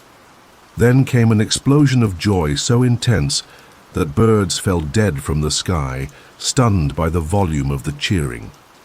Greeks who had lived their entire lives under foreign domination were free. The Romans, those Western barbarians, had given them what their own kings had never provided: genuine independence. But freedom, as the Greeks would learn, is more difficult to maintain than slavery to endure. Within a decade, the squabbling city-states had invited Roman intervention again. Antiochus III of Syria, encouraged by Hannibal, who had fled to his court after Carthage's defeat, invaded Greece with an army of 70,000 men. The Aetolian League, resentful of Roman influence, welcomed him as a liberator. The war that followed was brief, but decisive. At Thermopylae, the same pass where Leonidas had made his stand, Roman legions shattered Syrian power in Europe. But Antiochus had made the fatal mistake of listening to Hannibal's advice. If you fight Rome, you must be prepared to fight Rome everywhere. Roman armies followed the Syrians across the Aegean, carrying the war into Asia Minor itself. At Magnesia in 190 BCE, the largest army ever assembled by a Hellenistic king, 80,000 men, including war elephants, scythed chariots, and cavalry from a dozen nations, was destroyed by 30,000 Romans and their allies. The terms of peace were harsh but not vindictive. Antiochus lost his territories in Asia Minor, paid a massive indemnity, and surrendered his war elephants and warships. But he kept his throne and his core territories. Rome, still reluctant to govern directly, preferred to work through local rulers who understood Roman expectations. Yet each victory brought new complications. The kingdom of Pergamon, grateful for Roman protection, began to will its territories to Rome. The Ptolemies of Egypt, facing civil war and foreign invasion, sought Roman arbitration. Macedonia, freed from royal rule, descended into chaos that threatened to spread throughout the Greek world. The Romans found themselves in the position of a man who saves a drowning swimmer. Grateful at first, but then expected to solve every problem the rescued person encounters. Each intervention required deeper involvement. Each solution created new complications. The final break came in 149 BCE, when Macedonia rose in revolt under a pretender claiming to be Philip's son. The Fourth Macedonian War was short and brutal, ending with Macedonia's transformation into Rome's first eastern province. The Romans had finally accepted what circumstances had long been telling them, that some peoples could not be trusted with freedom, that stability sometimes required direct control. But it was the destruction of Corinth in 146 BCE that truly marked the end of Greek independence. The Achaean League, Rome's former ally, had made the mistake of believing that Roman patience was infinite. When they attacked Rome's allies and defied Roman orders, they discovered their error. Lucius Mummius, the Roman commander, was a simple man with simple virtues. He had been ordered to make an example that would prevent future rebellions, and he carried out his orders with methodical thoroughness. Corinth, the richest city in Greece, was burned to the ground. Its population was killed or sold into slavery. Its art treasures were carried off to Rome, where they would educate Roman sensibilities for generations to come. The destruction of Corinth marked the end of an age. Greece, the teacher of the world, had become the student. The cities that had given birth to democracy and philosophy were now governed by Roman officials who consulted Roman law rather than local tradition. But perhaps the most remarkable aspect of Roman conquest was how little it changed the daily lives of most people. The Romans, with their practical genius for administration, understood that empires are not maintained by force alone. They preserved local customs, honored local gods, and governed through local elites who understood both Roman expectations and local needs. In Athens, philosophers still debated in the Academy and the Lyceum. In Alexandria, scholars still studied in the Great Library. In Pergamon, artists still created works of breathtaking beauty, but now they did so under the protection of Roman legions, according to Roman law, as part of a vast system that stretched from the Atlantic to the Euphrates. The Romans themselves were transformed by their eastern conquests. Greek culture flowed into Rome like wine into water, changing everything it touched. Roman nobles learned to speak Greek as fluently as Latin, to appreciate Greek art and literature, to think in Greek categories about philosophy and science. But they remained Romans. They took what was useful from Greek civilization while preserving what was essential in their own character. They became more sophisticated without becoming soft, more cultured without becoming weak, more cosmopolitan without losing their identity. The poet Horace captured this transformation perfectly. Captive Greece took captive her savage conqueror and brought the arts to rustic Latium. But he might have added that rustic Latium brought something to Greece as well, the gift of unity, the blessing of peace, the promise of law that applied equally to all peoples under Roman rule. In the Forum, as news of each victory arrived, Romans gathered to hear the reading of dispatches from distant battlefields.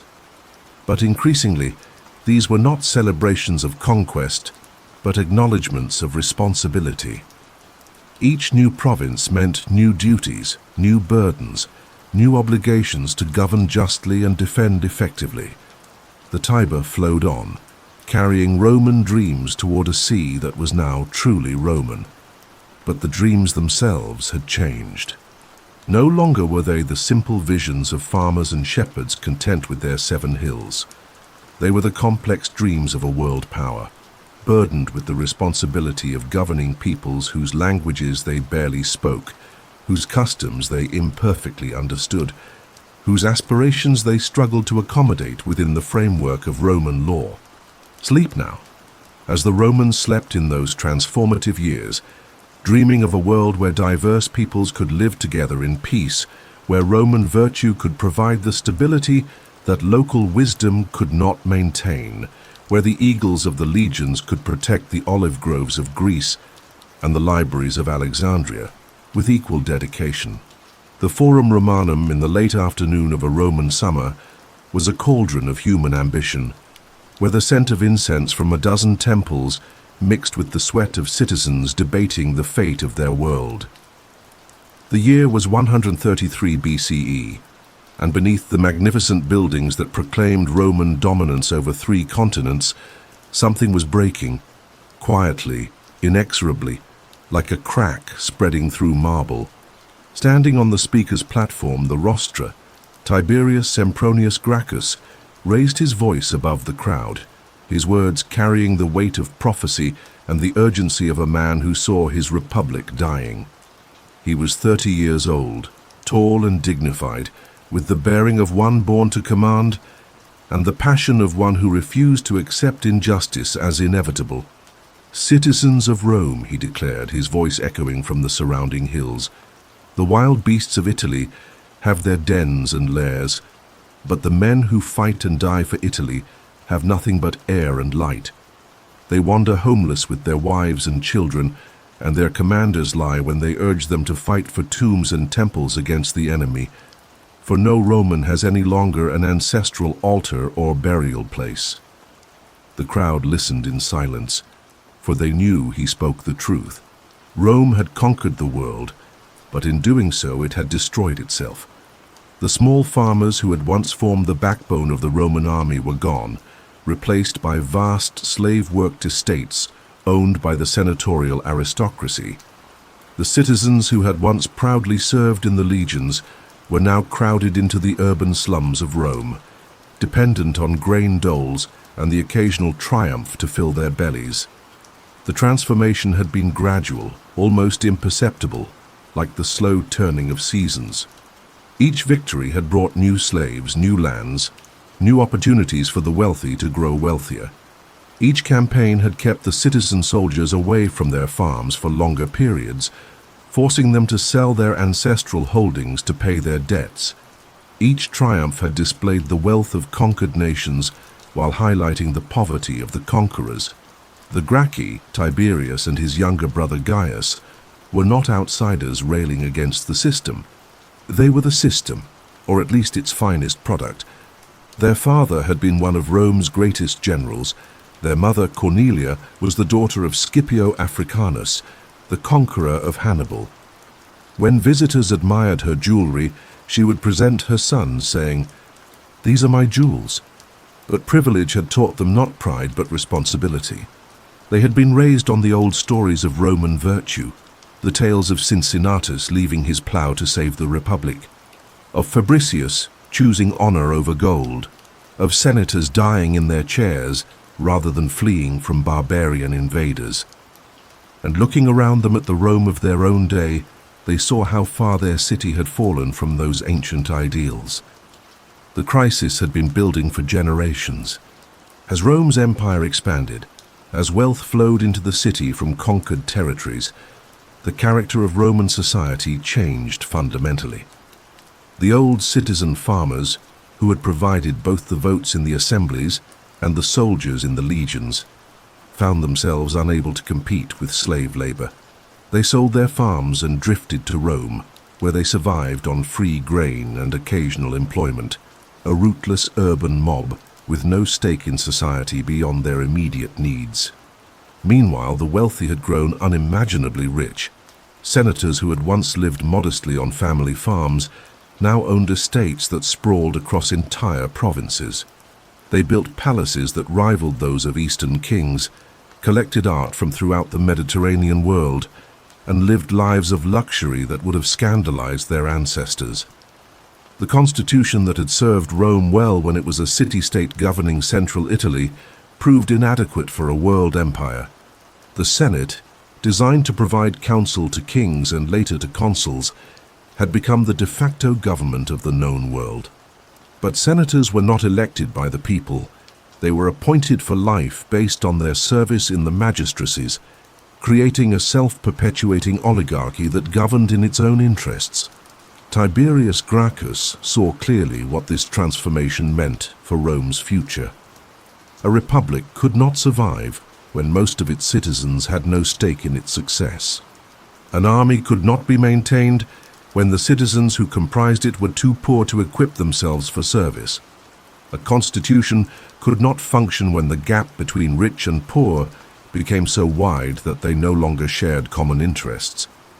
His solution was elegantly simple: redistribute the public land that the wealthy had illegally occupied to landless citizens, creating a new class of small farmers who would have both the motivation and the means to serve in the legions. The Ager Publicus, public land acquired through conquest, belonged to all Romans in theory, but in practice it had been absorbed by the wealthy few who could afford to work it with slave labor. The proposal seemed modest enough. Existing holdings would be limited to 500 jugera, about 300 acres per person, with an additional 250 jugera for each son. The excess would be redistributed to poor citizens in small plots suitable for family farming. A three-man commission would oversee the redistribution, with power to determine which holdings were public and which were private. But the proposal struck at the heart of the system that had made the senatorial class wealthy and powerful. The public land they farmed had been in their families for generations. They had invested enormous sums in developing it, had built villas and planted vineyards, had arranged marriages and planned inheritances around these holdings. To them, Tiberius's law was not reform but robbery. The political battle that followed tore at the very fabric of the Roman constitution. The Senate, dominated by men whose wealth was threatened by the land law, pressured Marcus Octavius, Tiberius's colleague in the tribunate, to veto the proposal. The tribune's veto had always been absolute. No law could pass if a single tribune opposed it. But Tiberius responded with an innovation that would have profound consequences for the future of the Republic. He argued that a tribune who opposed the will of the people betrayed his office and could therefore be deposed by the same people who had elected him. It was a constitutional argument that sounded reasonable in theory, but violated the fundamental principle that Roman magistrates served fixed terms and could not be removed except for specific crimes. The deposition of Octavius was carried out by a vote of the tribal assembly, amid scenes of unprecedented violence in the Forum. For the first time in the history of the Republic, a magistrate had been removed from office by mob action. The precedent was set, and Rome would never be the same. With Octavius removed, the land law passed easily. But Tiberius's problems were just beginning. The Senate, using its control of the treasury, refused to fund the Redistribution Commission. Tiberius responded by proposing that the treasure of Pergamon, recently bequeathed to Rome by its king, be used to finance the land redistribution and provide equipment for the new farmers. This was too much for the Senate to bear. Traditionally, foreign policy and financial administration had been senatorial prerogatives. By appealing directly to the popular assemblies on these matters, Tiberius was not just challenging specific policies, but the entire system of government that had guided Rome since the expulsion of the kings. As his year in office neared its end, Tiberius faced a terrible choice. His enemies in the Senate were planning to prosecute him the moment he lost his tribunician immunity. The charges might be trumped up, but in the poisoned atmosphere of Roman politics, conviction was likely, and the penalty could be death or exile. So Tiberius made the final, fateful decision that would shatter the Roman peace forever. He announced his candidacy for a second consecutive term as tribune, something that had never been done and was probably unconstitutional. It was, he argued, the only way to protect the land law and complete the work of reform. The election day of 133 BCE dawned grey and threatening, with storm clouds gathering over the 7 hills. In the Forum, citizens massed in unprecedented numbers, supporters and opponents of Tiberius separated by barriers of mutual hatred that no compromise could bridge. The tension was so thick it seemed to press down like the weight of the approaching storm. The violence, when it came, was swift and shocking. Pontifex Maximus Scipio Nasica, claiming that the consul was too weak to defend the Republic, led a mob of senators and their clients up the Capitoline Hill where the voting was taking place. Armed with clubs and broken chairs, they fell upon Tiberius and his supporters with a fury that had never before stained the sacred precincts of Roman religion. Tiberius died on the steps of the Temple of Jupiter, his blood mixing with that of 300 of his followers. His body was thrown into the Tiber, denied even the basic dignity of Roman burial. The man who had tried to save the Republic had become its first martyred politician, and the precedent of political violence had been set. But the cause did not die with the man. 10 years later, Gaius Gracchus took up his brother's legacy, winning election to the tribunate with a platform that went far beyond land redistribution.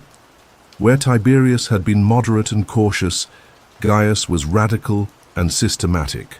He understood that piecemeal reform could not address the fundamental contradictions in Roman society. His legislative program was breathtaking in its scope. Subsidized grain for the urban poor to give them an economic stake in supporting reform. Public works projects to provide employment and beautify the city. Judicial reforms that transferred the jury courts from senators to wealthy non-senators, the equities, breaking the senatorial monopoly on justice. Colonial settlements that would provide land for the poor while spreading Roman civilization to underdeveloped regions. For 2 years, Gaius dominated Roman politics as no man had since the kings. His coalition of urban plebs, rural poor, and wealthy equities seemed unbeatable. Laws poured from the tribal assembly in a torrent of reform that transformed the very nature of Roman government. But power built on populist appeal is always fragile, dependent on the continued satisfaction of contradictory constituencies. When Gaius proposed extending citizenship to Latin allies, he went too far for his urban supporters, who feared competition for jobs and grain doles. When he lost his bid for a third term as tribune in 121 BCE, his enemies saw their chance. The final confrontation came on the Aventine Hill, where Gaius and his supporters barricaded themselves as the Senate passed its first Senatus Consultum Ultimum, the ultimate decree that gave the consul emergency powers to restore order by any means necessary. It was martial law in all but name, the Republic's admission that it could no longer govern itself through normal constitutional processes. The battle that followed was more like a military assault than a civil disturbance. 3,000 Romans died that day, including Gaius Gracchus, who ordered his slave to kill him rather than fall into enemy hands. The head of a Roman tribune was brought to the consul for a bounty, and the bodies of citizens were thrown into the Tiber like garbage. The Gracchan crisis was over, but its effects would echo through the remaining century of the Republic's life. Political violence had become acceptable, even necessary. The constitution had proven inadequate for governing an empire. The gap between rich and poor, rather than being addressed, had been codified into opposing political factions that could no longer find common ground. Most importantly, ambitious politicians had learned that there were two paths to power in Rome: the traditional cursus honorum that led through cooperation with the Senate, and the populist appeals that could mobilize the urban masses against senatorial authority. Every future crisis would revolve around this fundamental choice between oligarchy and democracy, between tradition and change, between the few and the many. In the Forum, where the blood had been washed away but the memories remained fresh, citizens gathered each evening to debate what had happened to their republic. Some blamed the Gracchi for destroying constitutional government with their radical innovations. Others blamed the Senate for refusing reasonable reforms and resorting to violence when argument failed. But the wisest among them understood that the crisis went deeper than personalities or policies. Rome had become something it had never been before, a world empire, but it was still trying to govern itself with the institutions of a city-state. The strain was showing in every aspect of public life, from the law courts to the army, from the treasury to the temples. The Tiber flowed on, carrying with it the dreams of two young men who had tried to save their republic by changing it. But it also carried something darker, the knowledge that Rome's greatest enemy was not some foreign king or barbarian horde, but the contradictions within its own success. The cancer of inequality that grew stronger with each victory, the impossibility of remaining virtuous while ruling the world. Sleep now as the Romans slept in those troubled nights, dreaming of simpler times when right and wrong were clear, when citizens shared common values, when the Republic could govern itself without violence or fear. The dreams were fading, but they were not yet dead, and in their persistence lay both Rome's tragedy and its hope. In the grey hour before dawn, when the Tiber misted in the cold air and the Forum lay empty, except for the statues of dead heroes, Gaius Marius stood alone on the steps of the Temple of Jupiter, gazing out over the city that had made him, and that he had, in turn, transformed beyond recognition. He was 70 years old, a man whose face had been carved by decades of war into something that seemed more bronze than flesh. 7 times he had been consul, an unprecedented achievement that shattered every tradition of the Roman constitution. He had defeated the Cimbri and the Teutones, Germanic tribes whose very names had once struck terror into Roman hearts. He had reformed the legions, turning a citizen militia into a professional army that could march to the ends of the earth. But standing there in the gathering light, watching the smoke of cooking fires begin to rise from the tenements of the Subura, Marius knew that his greatest victory had also been his greatest mistake. He had saved the Republic from foreign enemies, but in doing so he had given it the weapon with which it would destroy itself. The transformation had begun, like so many revolutions, with a crisis that seemed to demand extraordinary measures.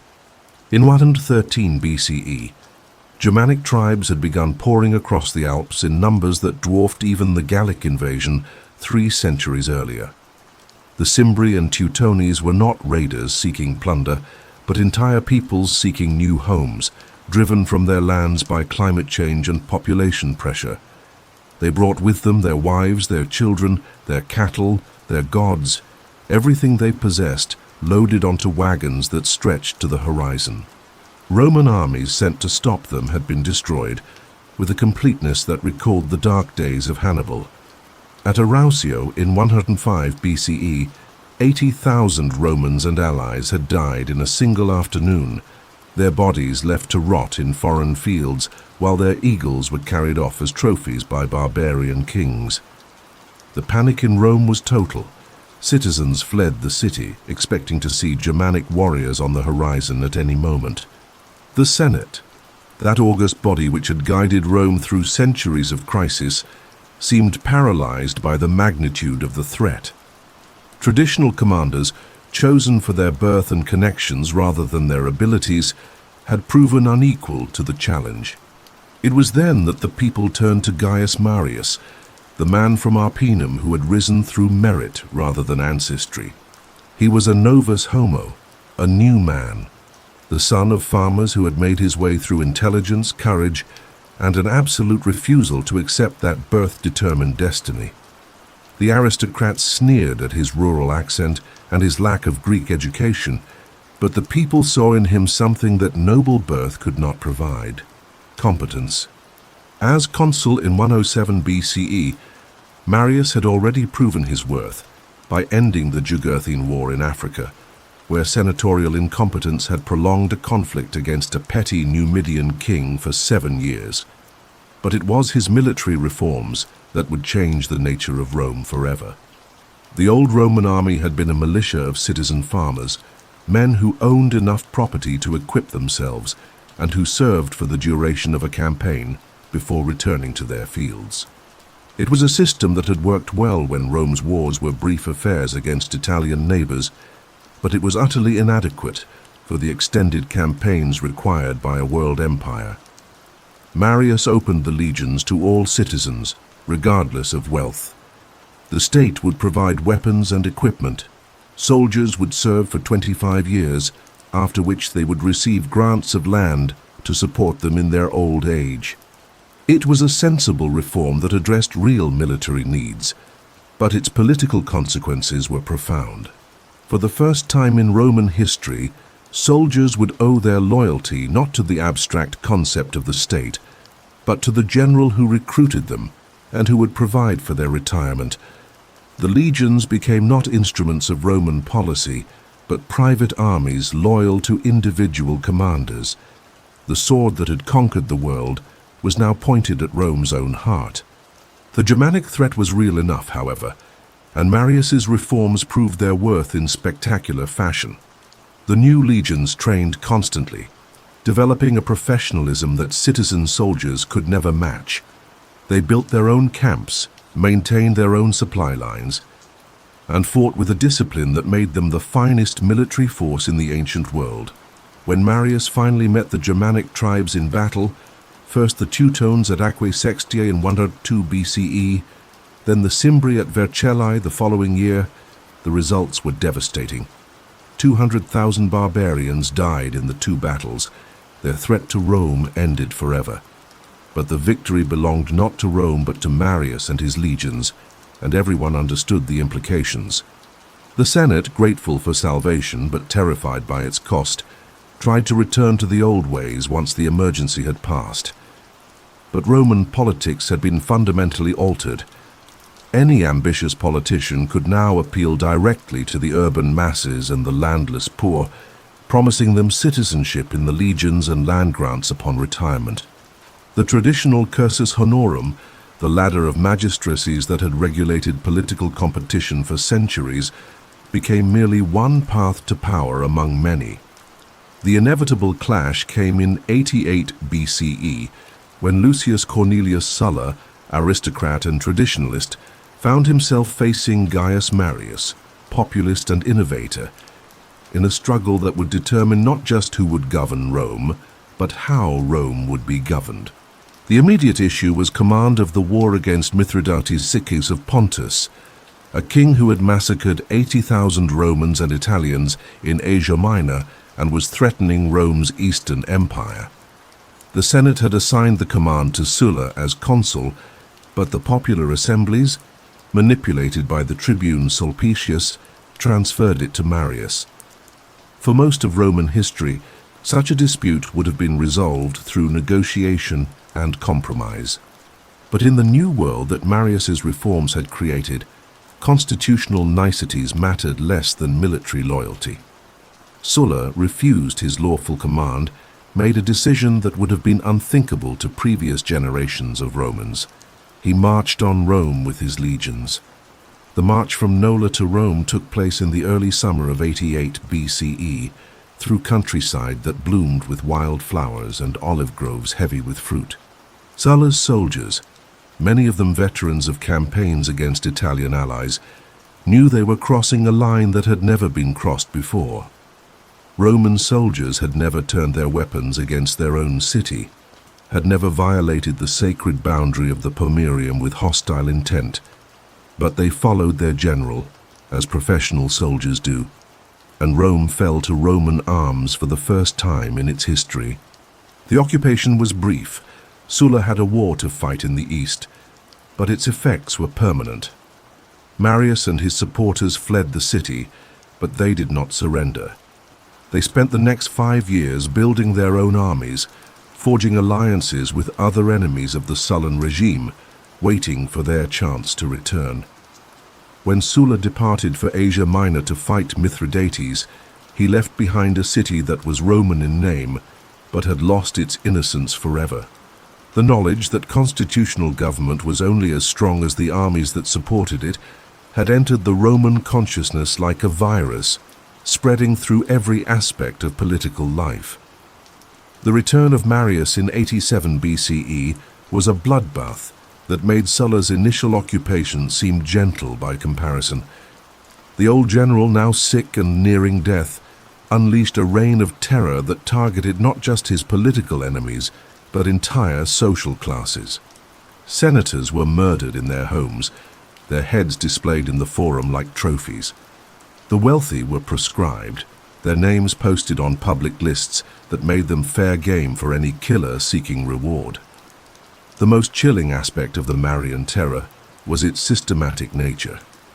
This was not random violence born of political passion, but calculated liquidation designed to eliminate entire classes of opposition. Lists were prepared with bureaucratic precision, death squads operated with military efficiency, and the traditional protections of law and custom were swept aside in the name of revolutionary necessity.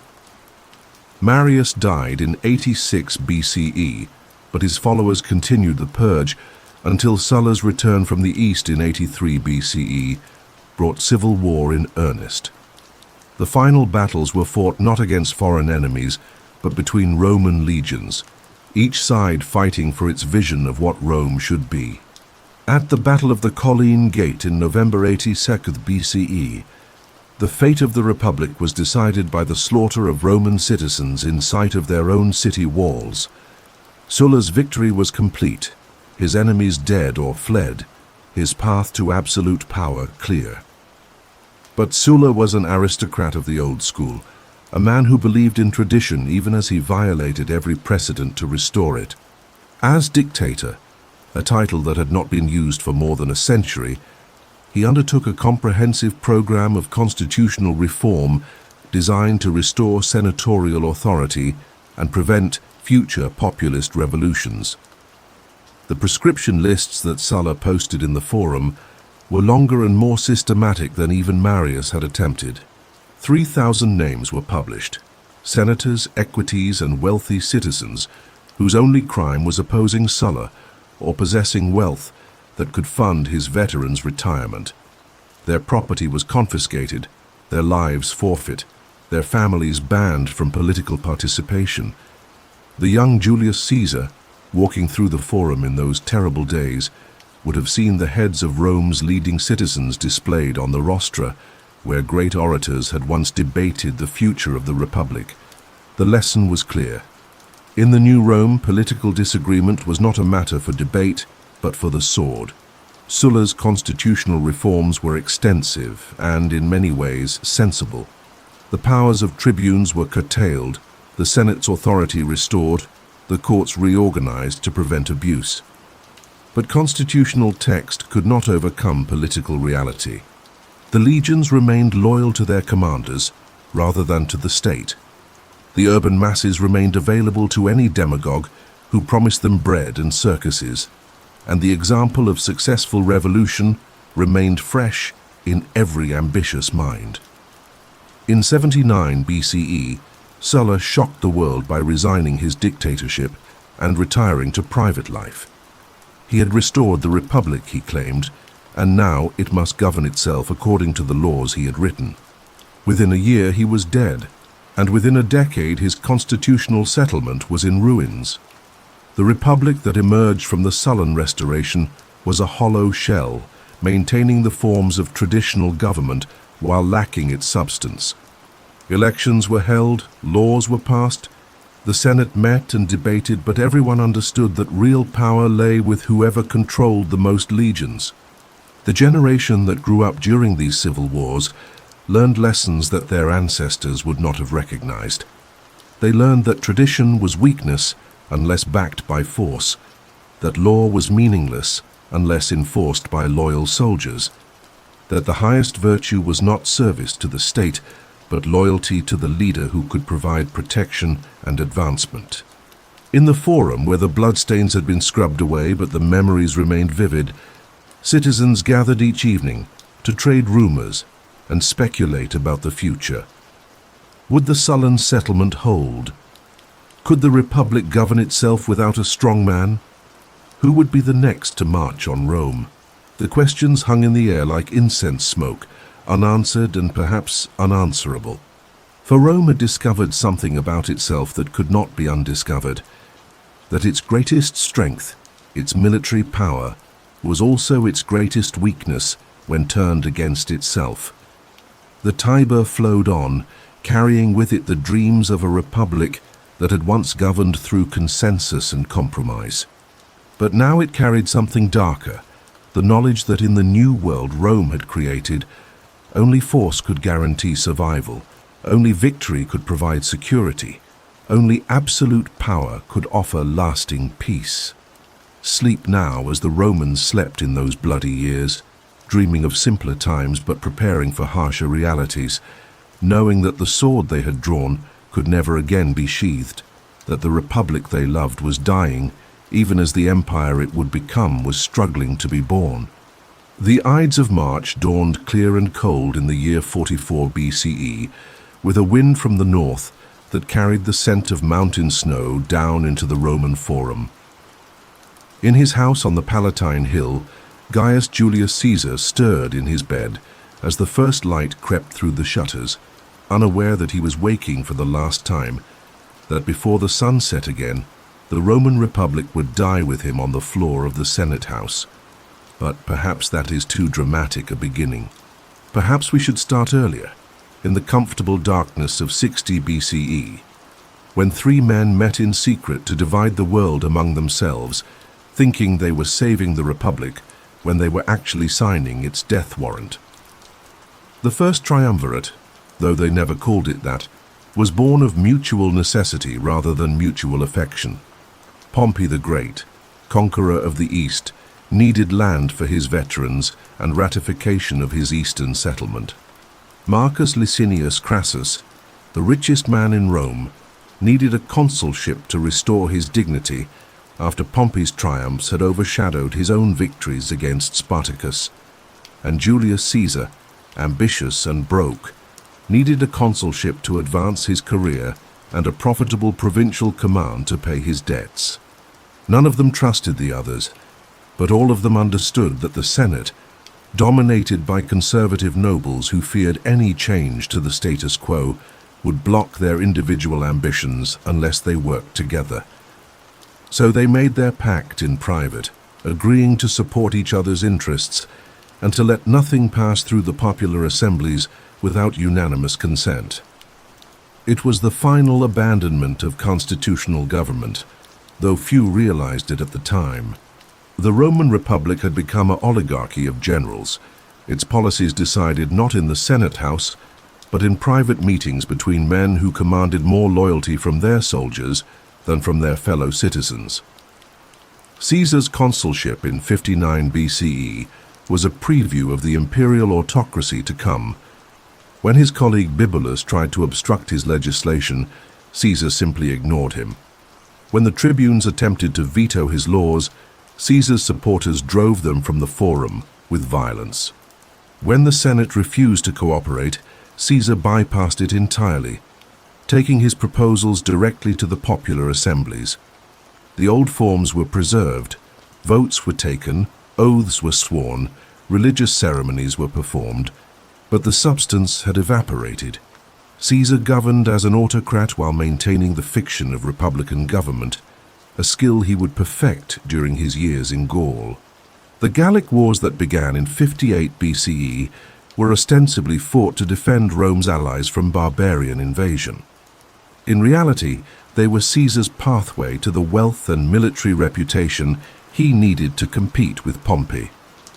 For 8 years, he led his legions through the forests and mountains of Gaul, subduing one tribe after another with a combination of tactical brilliance, political cunning, and ruthless determination. The war transformed Caesar from a politician into a general, from a Roman aristocrat into something approaching a god in the eyes of his soldiers. His commentaries on the Gallic Wars, written in the third person with deceptive simplicity, chronicled victories that expanded Roman territory from the Mediterranean to the English Channel. 1 million Gauls died in the fighting, another 1 million were enslaved, and vast treasures flowed south to fund Caesar's political ambitions.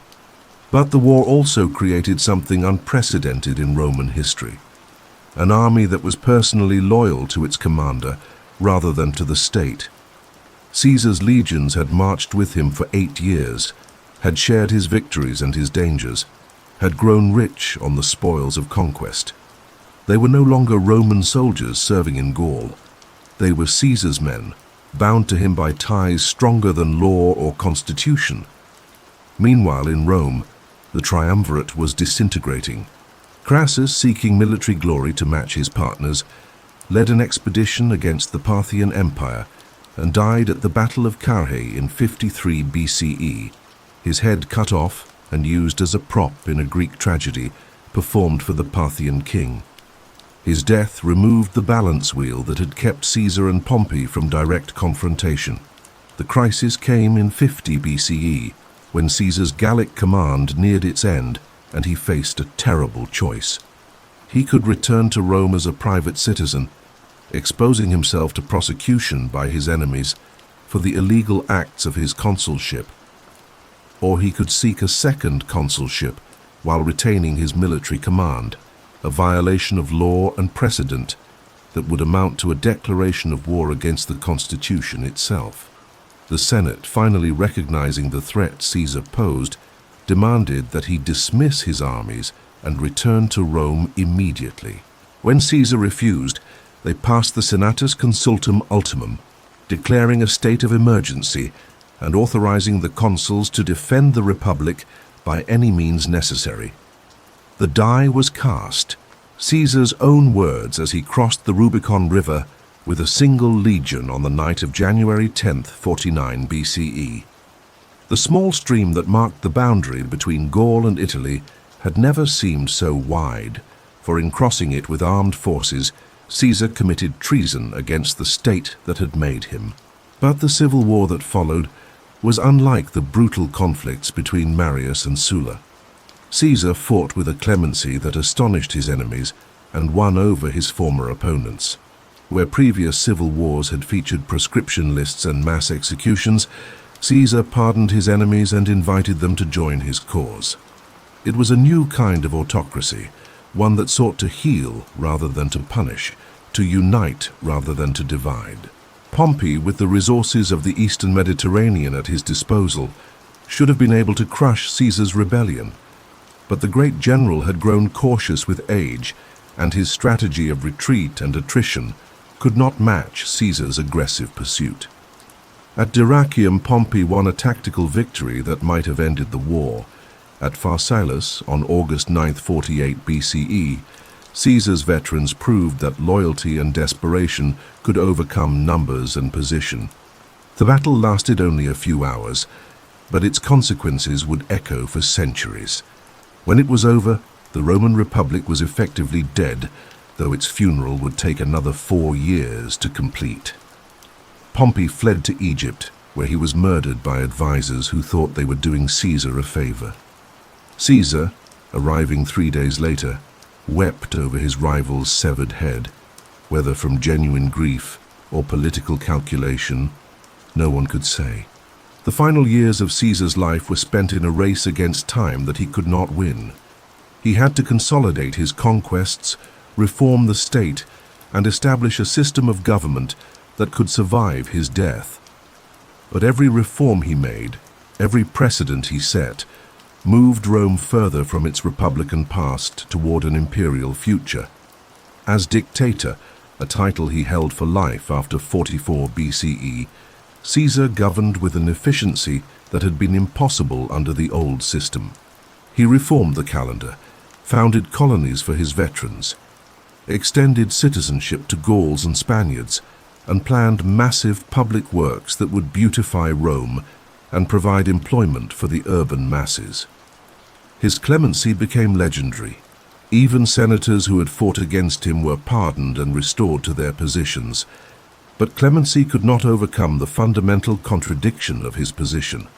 Caesar ruled as an autocrat while maintaining the forms of republican government, appointed the magistrates while pretending they were freely elected, controlled the Senate while claiming to respect its authority. He was king in all but name, and everyone knew it. The conspiracy that formed against him was not driven by personal hatred, but by constitutional principle. Marcus Junius Brutus, descendant of the man who had expelled the last king, and Gaius Cassius Longinus, a man who valued freedom above life itself, gathered around them 60 senators who shared their conviction that the Republic could only be saved by Caesar's death. They called themselves the Liberators, and they genuinely believed that killing Caesar would restore constitutional government. It was a noble delusion, but a delusion nonetheless. The Republic they sought to save had died years earlier, killed not by any single man, but by the contradictions inherent in governing a world empire with the institutions of a city-state. The assassination itself was brief and brutal. On the Ides of March, as Caesar entered the Senate House for what he thought would be a routine meeting, the conspirators surrounded him with daggers hidden beneath their togas.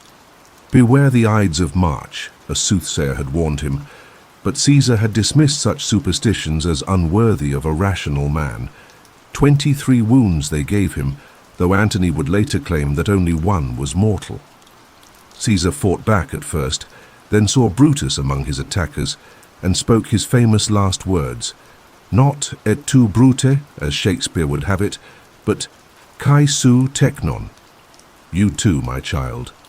In Greek, the language of philosophy and tragedy.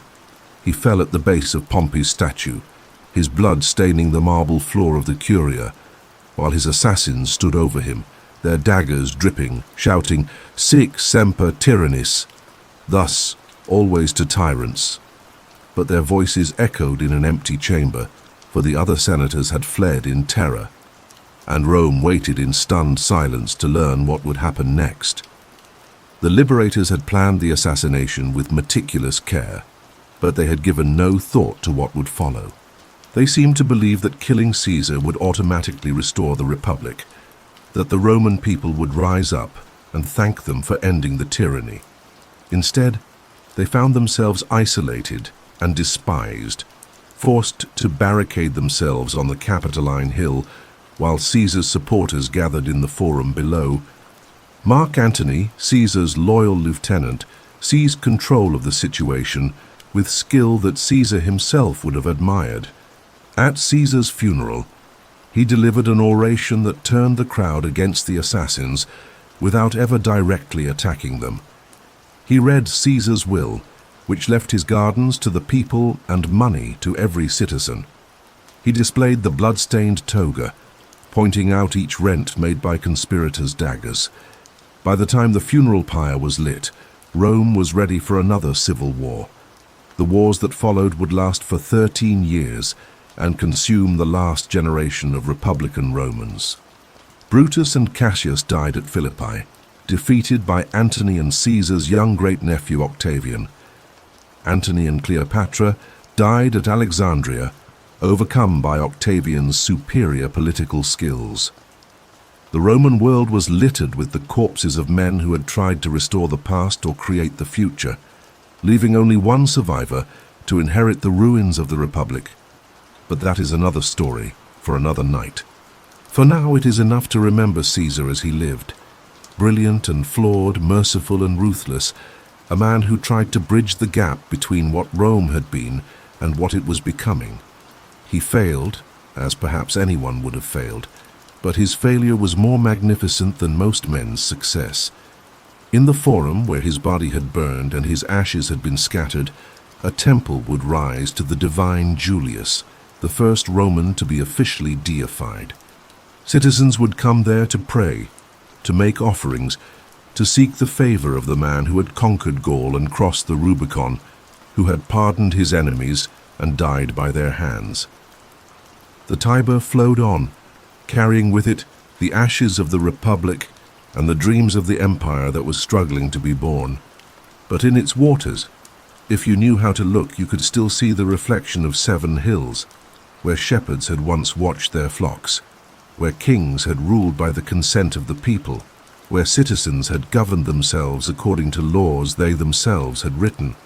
The Republic was dead, but its memory would live forever, inspiring future generations to dream of freedom, to struggle against tyranny, to believe that government should serve the people rather than the people serving their government.